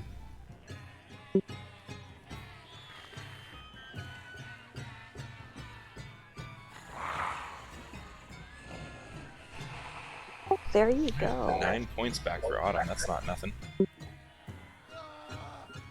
And then Autumn is very grateful and wakes up kind of sputtering with wet hair and everything. Yeah, because Hemia Hemia would didn't like pour to- it through the straw, so like, the potion was like 3 times the volume of your body. Splashed all over her face. all over her body, She I guess. just like it was like diving Looked a into little hot bit like a tub for her. dead dog. Yeah.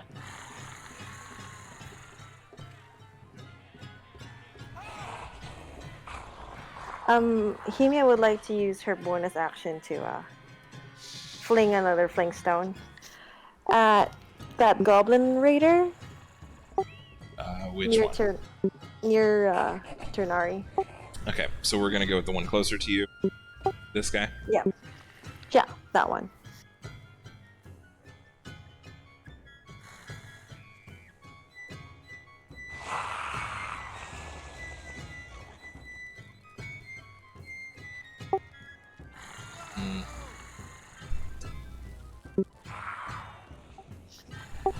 Dex save for Goblin. me, right? Yep, for you. Yeah, that's gonna beat. Yes. So he dodges out of the way. Okay, that's it for Hemia. Okay.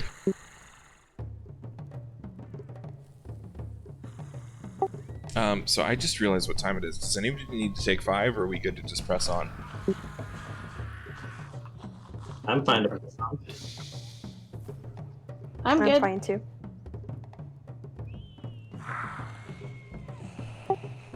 Okay. Turnari. Just going to take a whack at the one on her left with the wind blade. I'm just curious how they're situated. One's parallel or like right beside me, and then one just down from that one. Yeah, I'm sorry. I wasn't paying super close attention. No, Tyr's not really on. They are both, in fact, in melee range of you. Okay. Yeah, so I'll use the wind blade. That's what I do.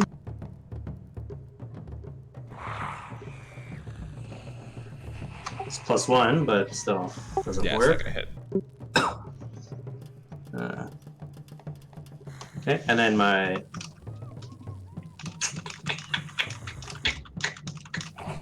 if I use a bonus action to drink a potion, that will that cause me to get an attack of opportunity? No. Yeah, I better do it. I want to do that. Okay. Use my last potion.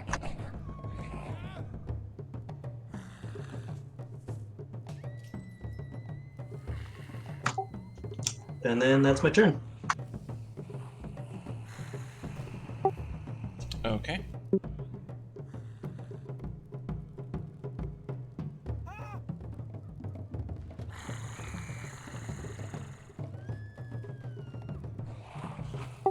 Autumn. Can she interact with an Sorry. item? Sorry, item action to drop her one sword and pull out a shield? You can. The dropping it is a free action, but pulling out something would be a bonus action. So no. Okay. Autumn. So Autumn is gonna cast Cure Wounds on herself. Okay.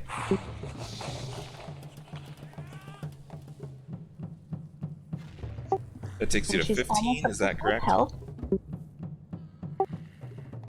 Like you don't have more than 15 hit points. No, I have 17. I'm almost there. Okay. Cool.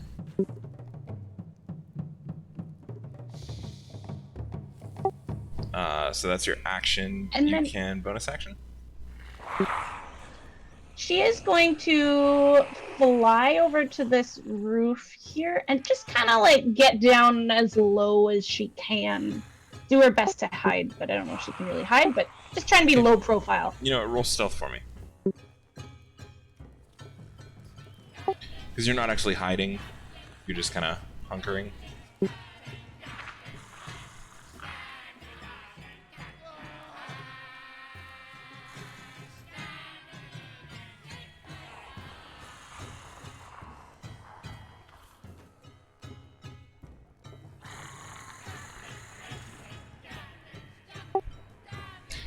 Okay. I mean, as far as you know, you are being super stealthy right now. And that's my turn. Alright.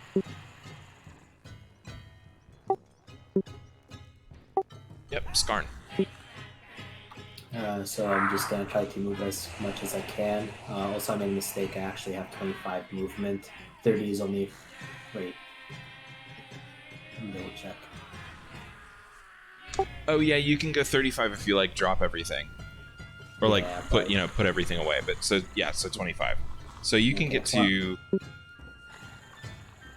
like there. You're not gonna have a clear view of that archer anymore though. That's fine. I'll move closer to the gate. I'll use like an action to dash forward. Okay. Alright. So that's another 25. So you're okay. You could get as far as there if you want. All right. But you could also just go back behind the wall too. It's up to you. I'll go back just behind the wall, just so I'm not really for sure what's right away. Like right there? Waiting for me. Yeah. Okay, cool. Yeah, so you're not in line of sight yet. This archer isn't really paying attention to the gate anymore. He just kind of is standing up from falling off the wall. So you're not like standing in clear view or anything. All right. And I'll just kind of be muttering to myself like, no, I'm late. Everybody's probably already seeing the captain. Okay, the archers. This one is going to spin around and take a shot at Hemia.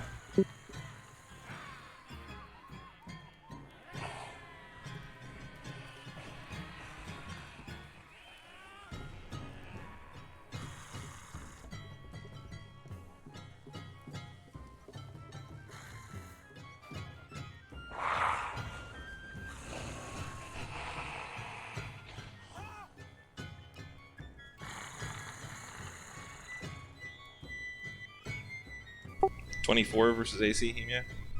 Definitely hits. Okay. Finally.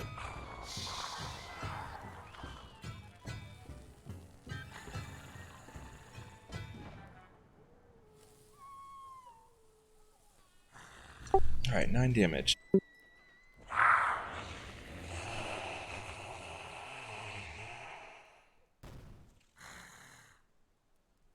And this one's going to step out just a little bit, and he's going to take a shot. He saw Autumn go behind that roof, but it's actually going to be a disadvantage because she is, in fact, hiding behind something.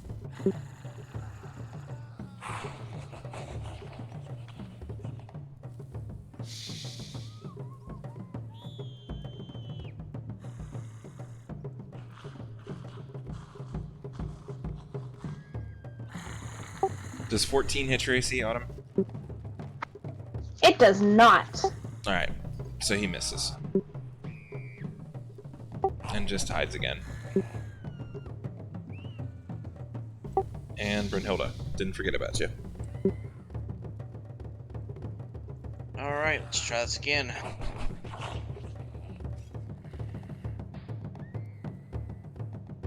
That's miss. That's a hit.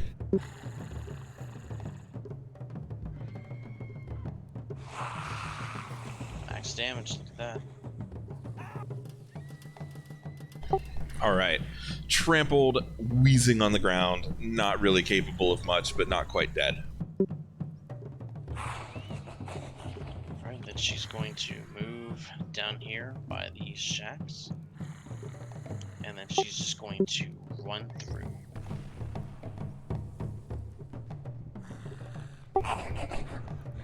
Okay. Miss. To Miss. no effect. That's your turn. This guy gets an attack of opportunity, right? The last guy in line. Nope. It would only do that if there was more than 3 of them. Oh, okay, gotcha. I'm also gonna have to put you there because you can't stand in the hut. If you don't mind. Yeah, that's fine. Alright, some raiders. This guy is gonna stand back up and just start limping over this way. But he's not really looking for a fight. These two, this one thinks Ternari is probably weak. No, he's gonna go for Brunhilde. He's pissed. I lied.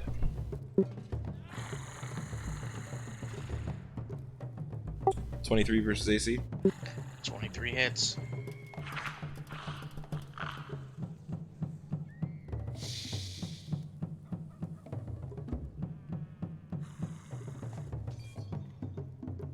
Six damage. How much did I get back from that health potion again? 6. Alright. Alright, Brunhilde's down again.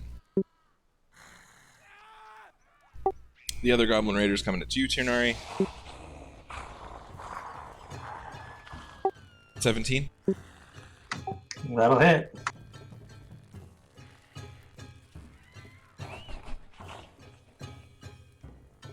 Okay. Sorry, that's 8 damage. I forgot to hit the 6 the first time. Okay. I'm down. Yeah, you had 8 damage. I had 8 exactly. So Tunari's down. Third Goblin Raider already took his turn. Hemia. Okay. She sees her comrades go down. Yeah, the goblins are all like cheering and singing their goblin song.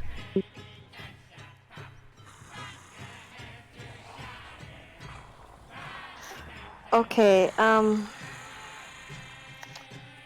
she is going to go use crushing roots Okay. at the one that is looking the most hurt, I guess.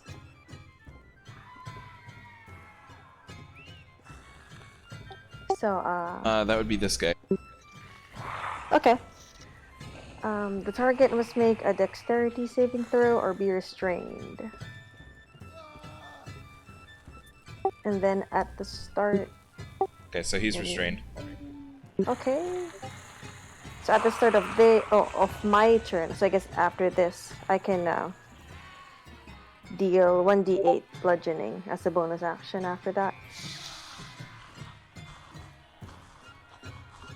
And she will also use her flingstone again to throw it at the guy in the middle now. Okay.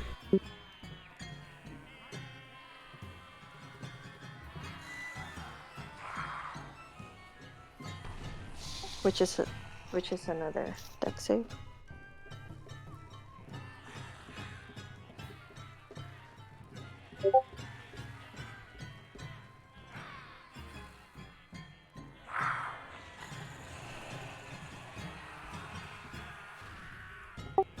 Okay, it's gonna succeed on that save. Oh wait. If they fail, if I fail, they take half. For Flingstone? Yeah. Okay, roll damage twice. Like, roll it and then roll it again.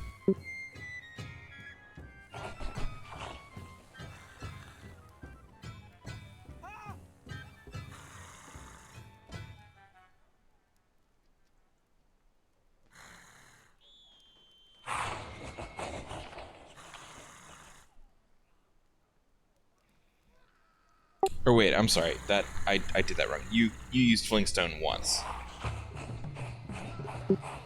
Yes. I remember using it earlier, but I can't remember. Yeah, and that where. was on a completely different person. So yeah, so you used Flingstone once, and you hit. This was Goblin Raider 1. All right, so you did hit him. Nope, half damage. Okay, done. Hemia would also like to get closer. Okay.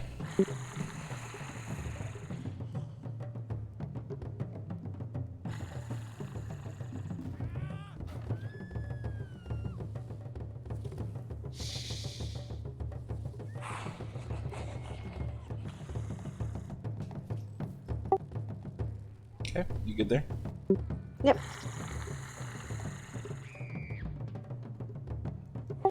Turnari.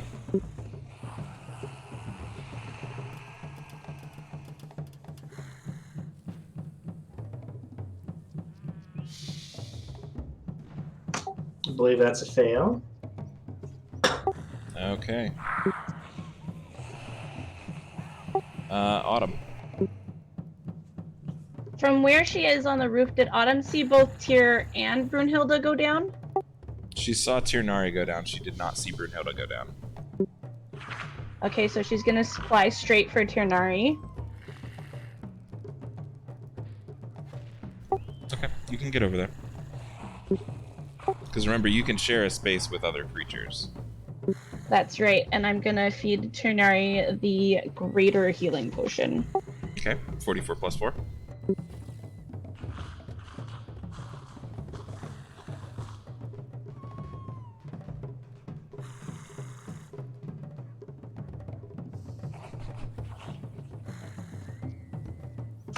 Boom, thank you. You're welcome. And then she's gonna try and hide against the roof again. This mission's costing us more healing potions than we're gonna get paid. It's so true. It's fine. We'll get paid in exposure. That's what everybody wants.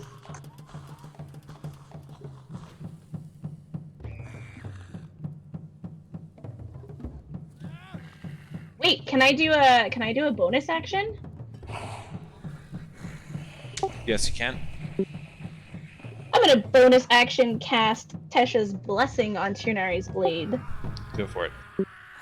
The cool new wind blade that she just got from the widow.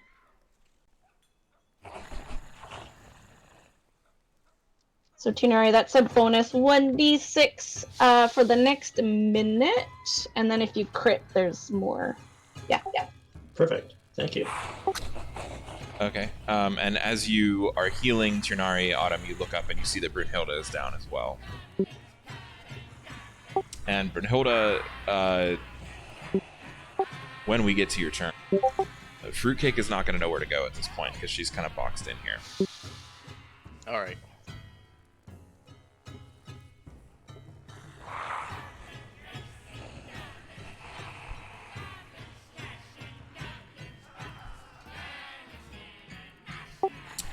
I mean, you can disengage, but you won't be able to get far. Let's see. That was Autumn's turn.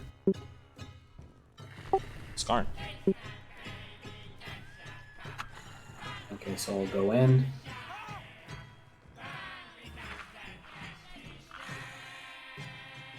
Move 25 feet. Notice that there's still a lot of goblins. Notice that my allies are surrounded by goblins up there. And Okay. then Did you try to sneak in at all, or you just walked in? I just walked in, gonna be honest. Because, like, Skarn is gonna be like, oh, you know what? Can't be that bad. I mean, you're feeling pretty good with this gun, right? Yeah, pretty much. Carrying a big stick. But the moment he sees everybody, he starts panicking a little bit and he's like, oh shit. Starts properly loading, putting the gun in. I'm gonna shoot at that.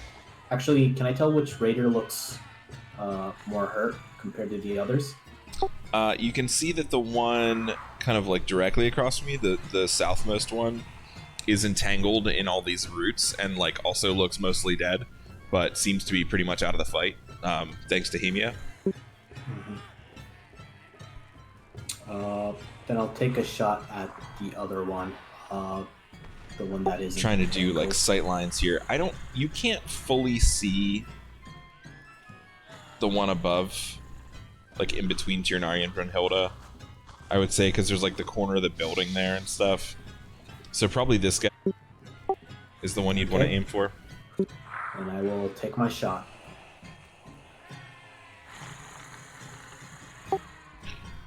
That'll hit.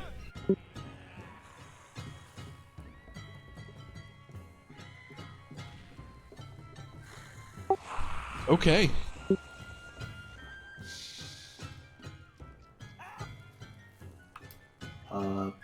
If that is it, 10 damage, I will then reload. Okay. Tirnari, you're watching, and all of a sudden you just hear this crack, and the goblin, kind of, not the one directly in front of you, but the one you've been fighting the most, to your right, just like starts coughing up blood and like kind of falls to one knee. Nice. Although she's a little annoyed because she wants to kill everyone now. Alright. And then with that giant noise, this goblin archer is going to spin around and take a shot at Skarn.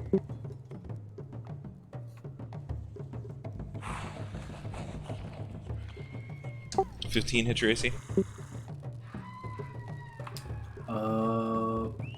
It actually misses. My armor class is 18.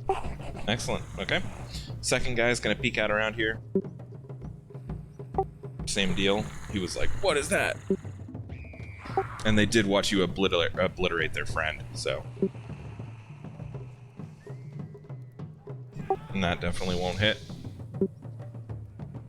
And that guy's gonna go hide again. Brunhilde. Death save. Oh, I apologize. My AC is actually 16, but it still missed. Yeah, I took the 2 for your shield already.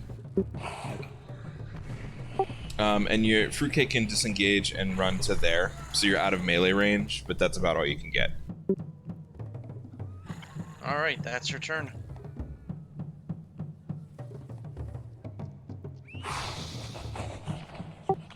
Gobrin. Alright, this guy is gonna cough up some blood. This guy's gonna hit Tirnari. He just really doesn't like you. I get it. I understand.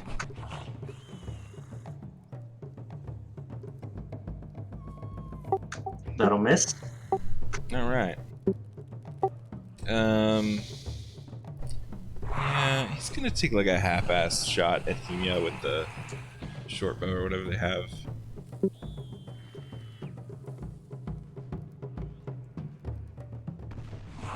Yeah, short bow.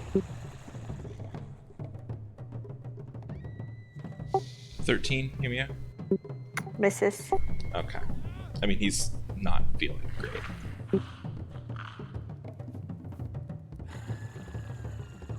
And the other guy's restrained, so he can't do shit. So it's your turn. Sounds good. So the one in the middle was the one that Skarn just shot, right? Yes. And he's still up? I mean, he's still technically breathing, yes. Okay. Alright. He is almost exactly as technically breathing as the one you're restraining currently. Okay. So, Hemia's gonna run up and do a Warhammer attack to the Okay. guy in the middle.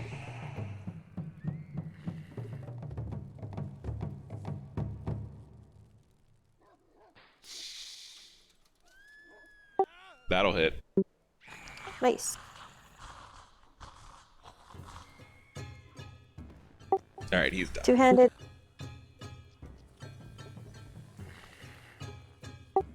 Now, for your Entangling Roots, is that a concentration spell or no?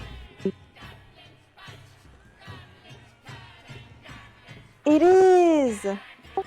Okay, so you use that two-handed? Yep. So go ahead and roll a d20 plus wisdom for me. Or whatever what are you, intelligence? Intelligence. Okay, roll d20 plus intelligence.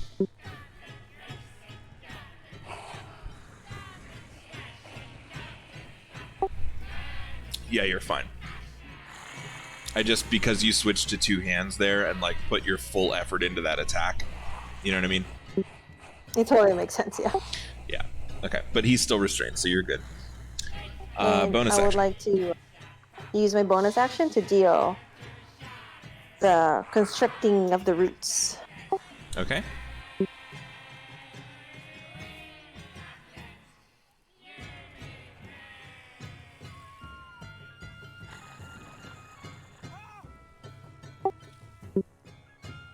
You want to describe what that looks like? So the roots just have him like entangled. We have one root down his throat and just gonna be crushing the jaw. It's so bad. Gnarly. Okay, so this one root like goes down his mouth and just splits him from the inside out. For Hemia. This group is freaking hardcore. I love it. I mean, she's a bloodwood nymph, right? She's allowed. Tunari. I expect you have some words for this raider. She's in a rage, but then she stops for a second, watches Hermia rip apart a guy. She's like, "Oh God! Oh yeah, by the way, after this." Oh, that's what we're doing. Okay. Oh, okay. Well, I'll go for an attack. Let's hope it's better. Well, there we go. Every time she puts that thing on my sword. Oh, wait. Autumn, what's the crit do? Oh wow. So the crit for Tesha's Blessing deals 2d4 radiant damage to all creatures behind the original target in the space on a failed Constitution saving throw or half as much on a success. Oh, sorry, 15-foot cone. 15-foot cone. Okay, so hold on. So Constitution saving throw, right? Yeah. Con save on a success, you take half as much damage. Okay, so that's a success, I'm assuming, an 18. Yeah, against my spell save DC, that is correct. Okay, and then what's the damage for Tesha's Blessing? For the crit? Damage for the crit is 2d4. Okay, so Turnari, Radiant. roll crit So- damage, which is double your dice. Yes. 2d6 plus 2d4 plus 3, or whatever my strength is. Whatever, Also- yeah, whatever your modifier is. Also, she'll be doing the wind thing as well if he's still alive at the end to knock him prone. The Winslow Blade wind. Okay. Blast. Let's see.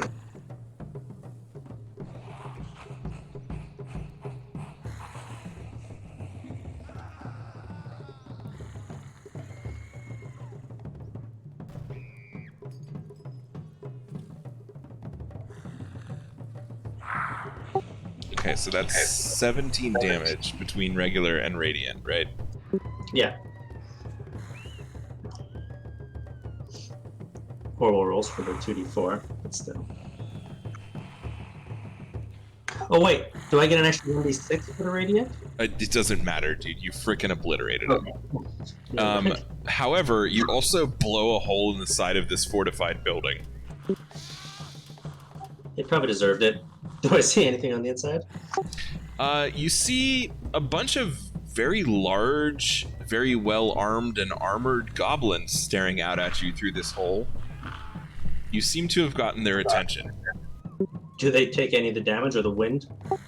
Nope. Knock prone? Damn. This was a fortified structure. Fair enough. Like you can see there's like some damage inside, like maybe some of them like fell over, but they're not like hurt. Do I see that mercenary in there?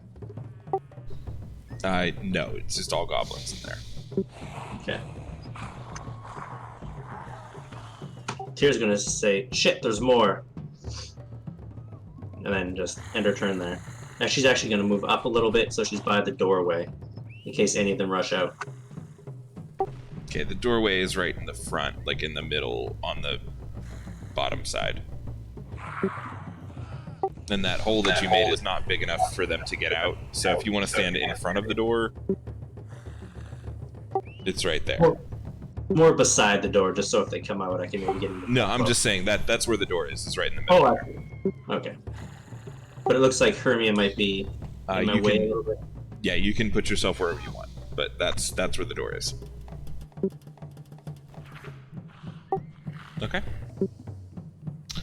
So that was Turnari. Autumn. Autumn, having looked over after healing Turnari and realizing that Brynhilda was also down, is going to fly over to Brynhilda and feed her a potion. Just a Okay. regular one, though, because that's what I've got now. Well, so I'm going to say, Brynhilda has 2 of those, so if you roll sleight of hand and you succeed, or wait, what do you have on you? You have sleight of hand, right? I sure do. So if you succeed on a sleight of hand check, no, you don't, I'm sorry. So you can give her one of your potions, the regular ones. I will give her one of my potions. Okay, I was going to say, if you succeeded on that, you could have grabbed one of the graders off of her and given it to her, but yeah, no. That's 2d2 plus 2, correct? Correct. There you go, Brunhilde. And then I'm just gonna maybe go on the roof of this gray building. Do my Heidi thing again. All right. And that's my turn.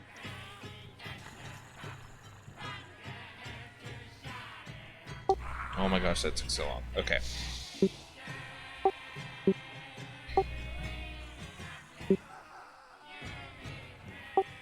Skarn. Scarn is gonna shoot the goblin archer in front of him. Okay. That'll miss. Ooh, I think. Okay. Bonus action reload. And Okay.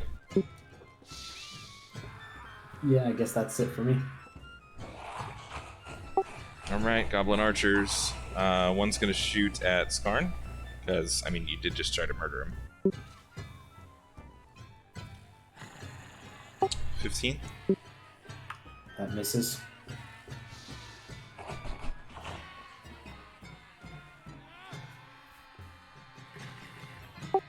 Turnari, 18 versus AC. That'll hit.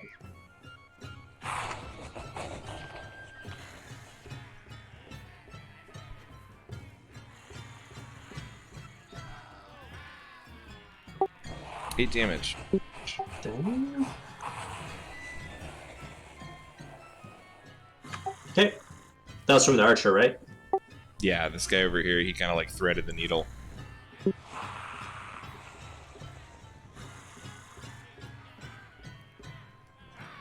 And Brunhilde.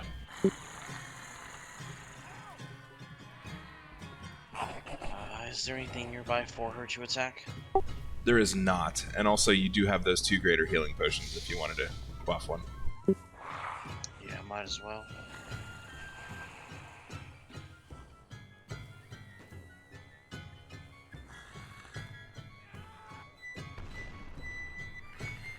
How would I do that again? Hashtag roll. Hashtag 4d4 plus 4. You don't actually need to type the word roll. There you go. 18. She's just gonna... That's her turn then. Okay. You don't want to... I mean, you still have your movement. If you want. And that gets you up to 23 HP.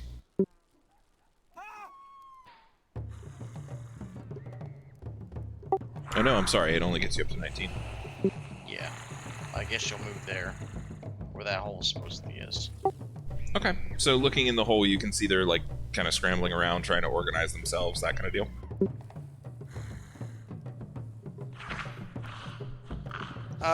She's gonna pull back on the reins on a horse and have it, you know, just like kick up in the air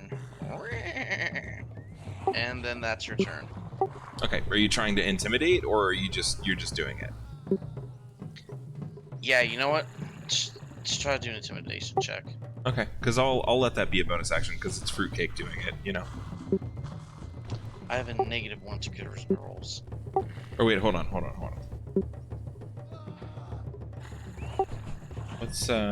What's intimidate based on? Charisma? Charisma, yeah. Shit. Yeah, I mean roll it anyway, right? Might get a nat 20.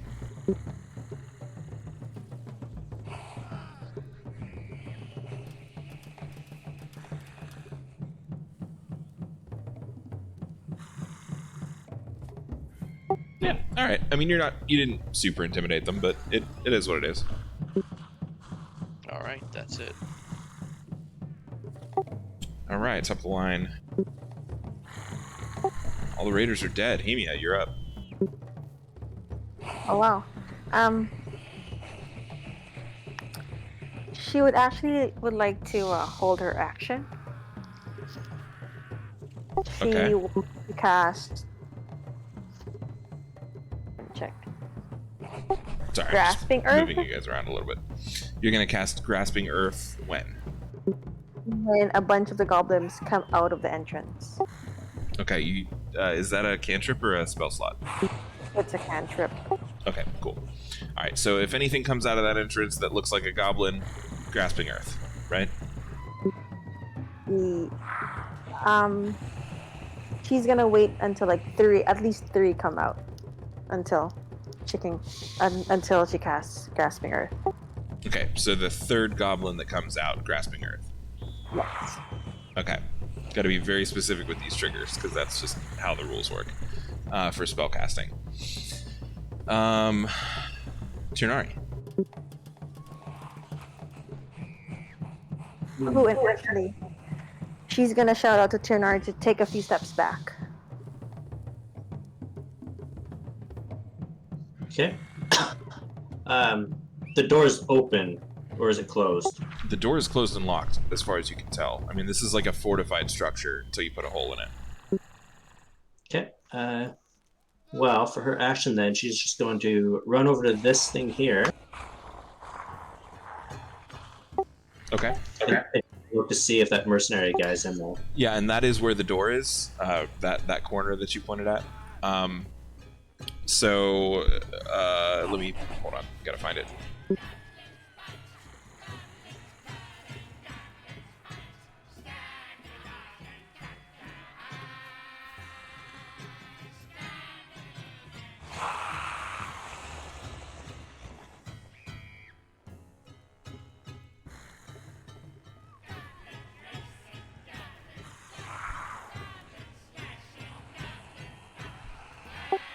Okay, the door is closed and it has like a, not a lock, but like a bar on the outside of it. Clearly meant to keep people in. Can I flip it off and open the door? You can. I'll do that. Alright, flinging open the door, make a dexterity saving throw. Damn it.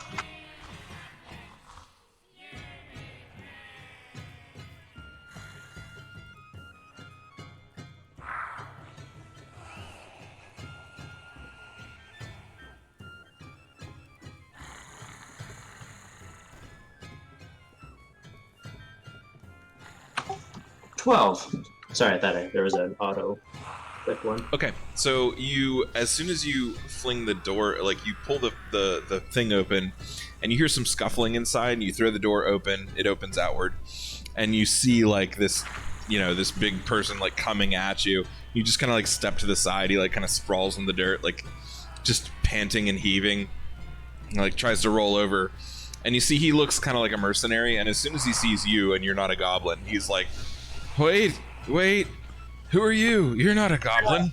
I'm just gonna say, did we find out that guy's name? He doesn't have a name. Okay. So your friends hired us to get you out. Get up and grab your stuff.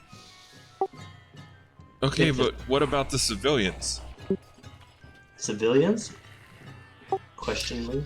So, looking inside, this tiny little structure had 14 people packed into it. Okay. There was the captain, 5 of the people in there were his guards, and then there were 2 merchants and 6 of their guards as well. I'm gonna tell them just to untie them, then grab a weapon to defend yourself. And then I'm just going to stand in front of the hut with my swords out. Okay. Looking at these people, they have not been fed or given any water in quite a while. They are not going to be able to fight. Like, they're armed and armored, but they are not going to be able to fight. Even the mercenary guy? Correct. He's basically been starved and deprived of water for like a week. Okay, I'll just tell them to untie the others if they're tied up. Yeah, so they can do that. So you're going to tell them just like shelter in place, basically? Yeah. Get them all ready to leave, but yeah. Stay inside. Okay. So he like kind of limps back inside and starts doing that thing. Okay. And would that have been my action? Let's say that was your... no, that would be a full action because you opened the thing and then you dodged. So yeah. Okay. Then that'll be it. I'm gonna move up 1 just to get out of the way of that archer, though. Okay. If that helps at all. It does, because the door's open now. Which kind of is blocking this square, so you're like a little bit obscured. That's the end of my turn. Alright, Autumn. So Autumn's just gonna kind of fly up to the peak of the roof, where she's got a good vantage point, and she is going to... Can she see this archer over here? She cannot. He's been very good at hiding, but she can see this guy. Okay, she's gonna shoot at the one that she can see with her wind bow. Okay, hold on a sec.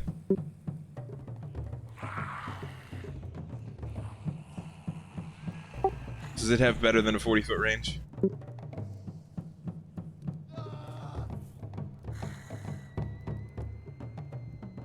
stand by. Let me look at my. Oh, it is 40. to Yeah, it is 40 160. exactly. Yeah, so you're good. Yep, so regular attack. Okay. That'll hit. Wait, hold on.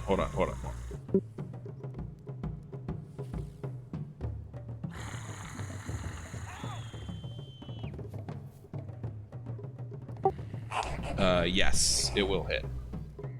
And then you did d6 plus 2 wind load damage. Yeah, it's 3, and then he has to make a strength save equal to 8 plus my proficiency bonus plus my charisma modifier, or he's pushed back by 5 feet.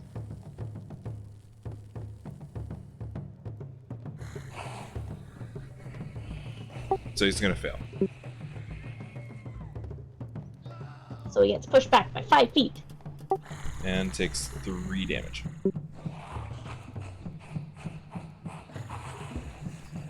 And then she's just gonna hunker down just slightly off the peak of the roof again.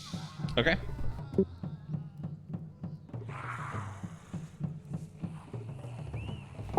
Skarn. Is Skarn able to like drop the gun, pull out the blade of purity, and go in for attack, or is that too many? Yeah, that'll be, so if you drop it, that's a free action. If you pull one out, that's a bonus action. You can still do your movement and your attack. Okay, then I'm gonna do that and move closer to this archer and swing. Okay. That'll hit. That's a lot of sad ones. It is. So I did 6 slashing and 1 radiant. Okay. So he is, I mean, he's looking rough. He's not down yet. Okay, except for me.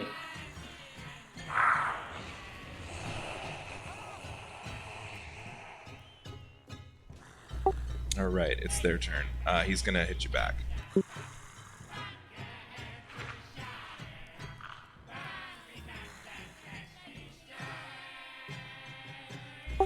Seven versus AC? No. Nope. All right. He tried to like drop his bow and hit you with a short sword. Didn't land. Other guy's gonna pop out. Try to shoot you in the back.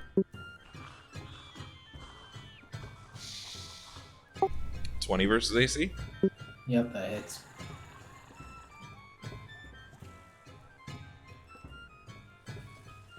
Alright, 9 damage. Alright, Scar's gonna be like, oh, so this is what it feels like. And then he's gonna go hide again.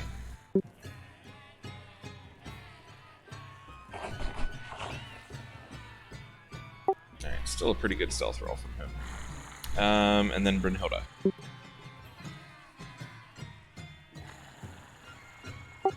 I don't know if that came through, Brynhilda.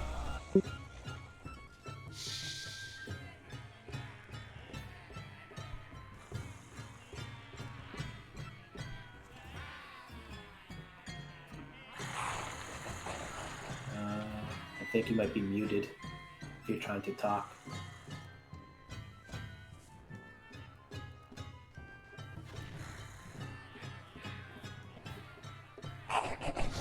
Can anyone hear him, or?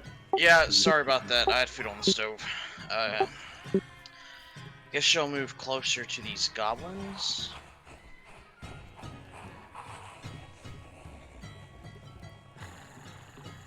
Okay, so just like basically blocking the hole. It's only like Yeah. a foot, right? Like in a circle, kind of. Like it basically just like singed off the corner of the building with that spell, or the blade attack, or whatever it was, the crit.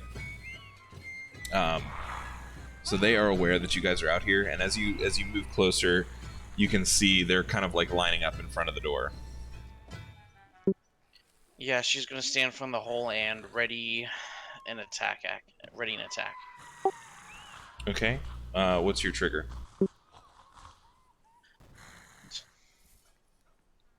More specifically, someone trying to come out of the hole. Okay. So if anything tries to come out the hole, you're going to attack it. Correct. Okay. Top of the order, Hemia. So since nobody came out,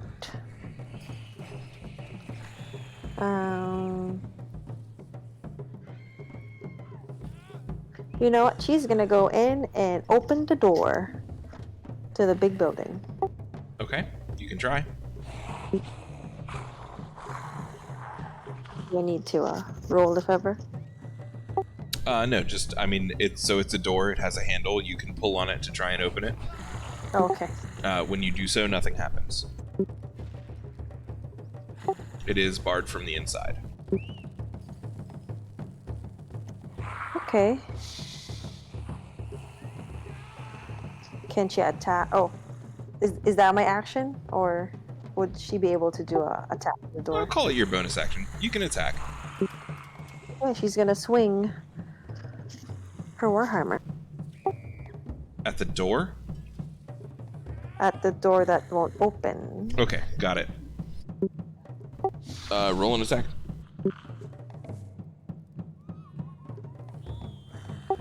Okay, that'll hit. She's gonna use two-handed.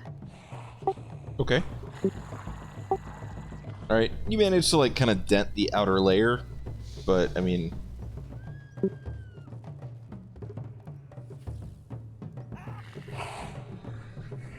The door's not going anywhere. This is a pretty well-fortified structure. Hemia's going to shout for them to come out. Okay. You just hear, like, a lot of what Tirnari could probably tell you. Or, wait, who knows Goblin? Was it Tirnari? No, it was Skarn. Yep.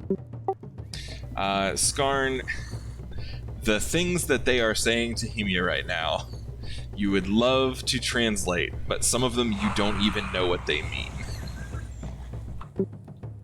Oh my. Skarn will put soap in their mouth.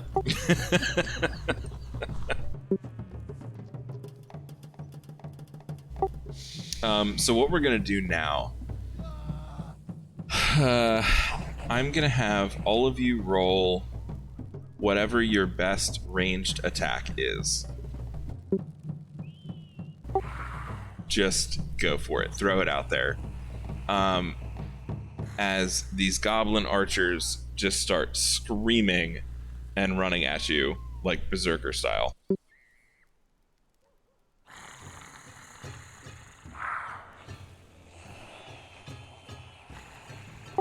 Okay, so Skarn, you hit, roll damage. Tirnari, that roll didn't land.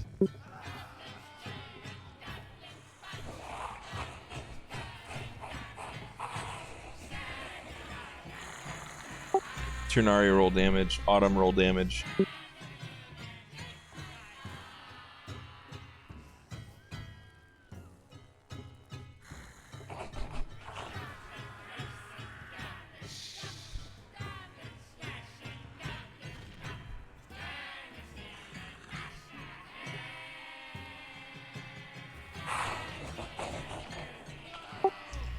Kai, I'm gonna say no on that. Sorry, Hemia, just because I don't have. I'm not rolling dex saves on this. All right, Tirnari, you take out one of the archers.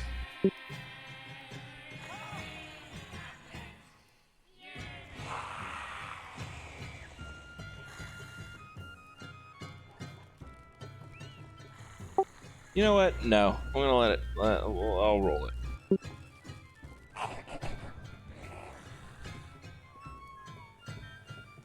Yeah, it's gonna save. Okay. And then Hemia and Tirnari roll again. Whatever your and Brunhilde and Autumn. Actually, if you have a ranged attack.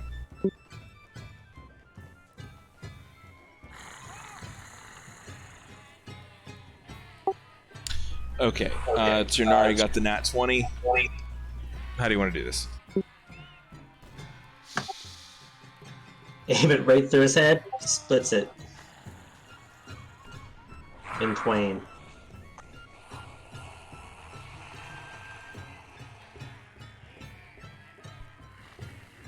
And that is the end of that group of goblins. As the last one perishes, and you guys like kind of look around and give a little cheer, and like, you know, there's still some stuff in there, right? That door that Hemia couldn't even dent busts open, and you see a giant, not a giant, like the biggest goblin that you've seen, right? In full plate armor with a shield and just an absolutely wicked looking war axe that has this just evil greenish slime dripping off of it, and about 5 or 10 more goblins in there as well. And he just steps out and smacks this war axe against his shield and just screams with his goblin fury. And that is where we're going to end tonight's session. Nice. Final boss. Way to go, team. Unless was that goblin for I surrender?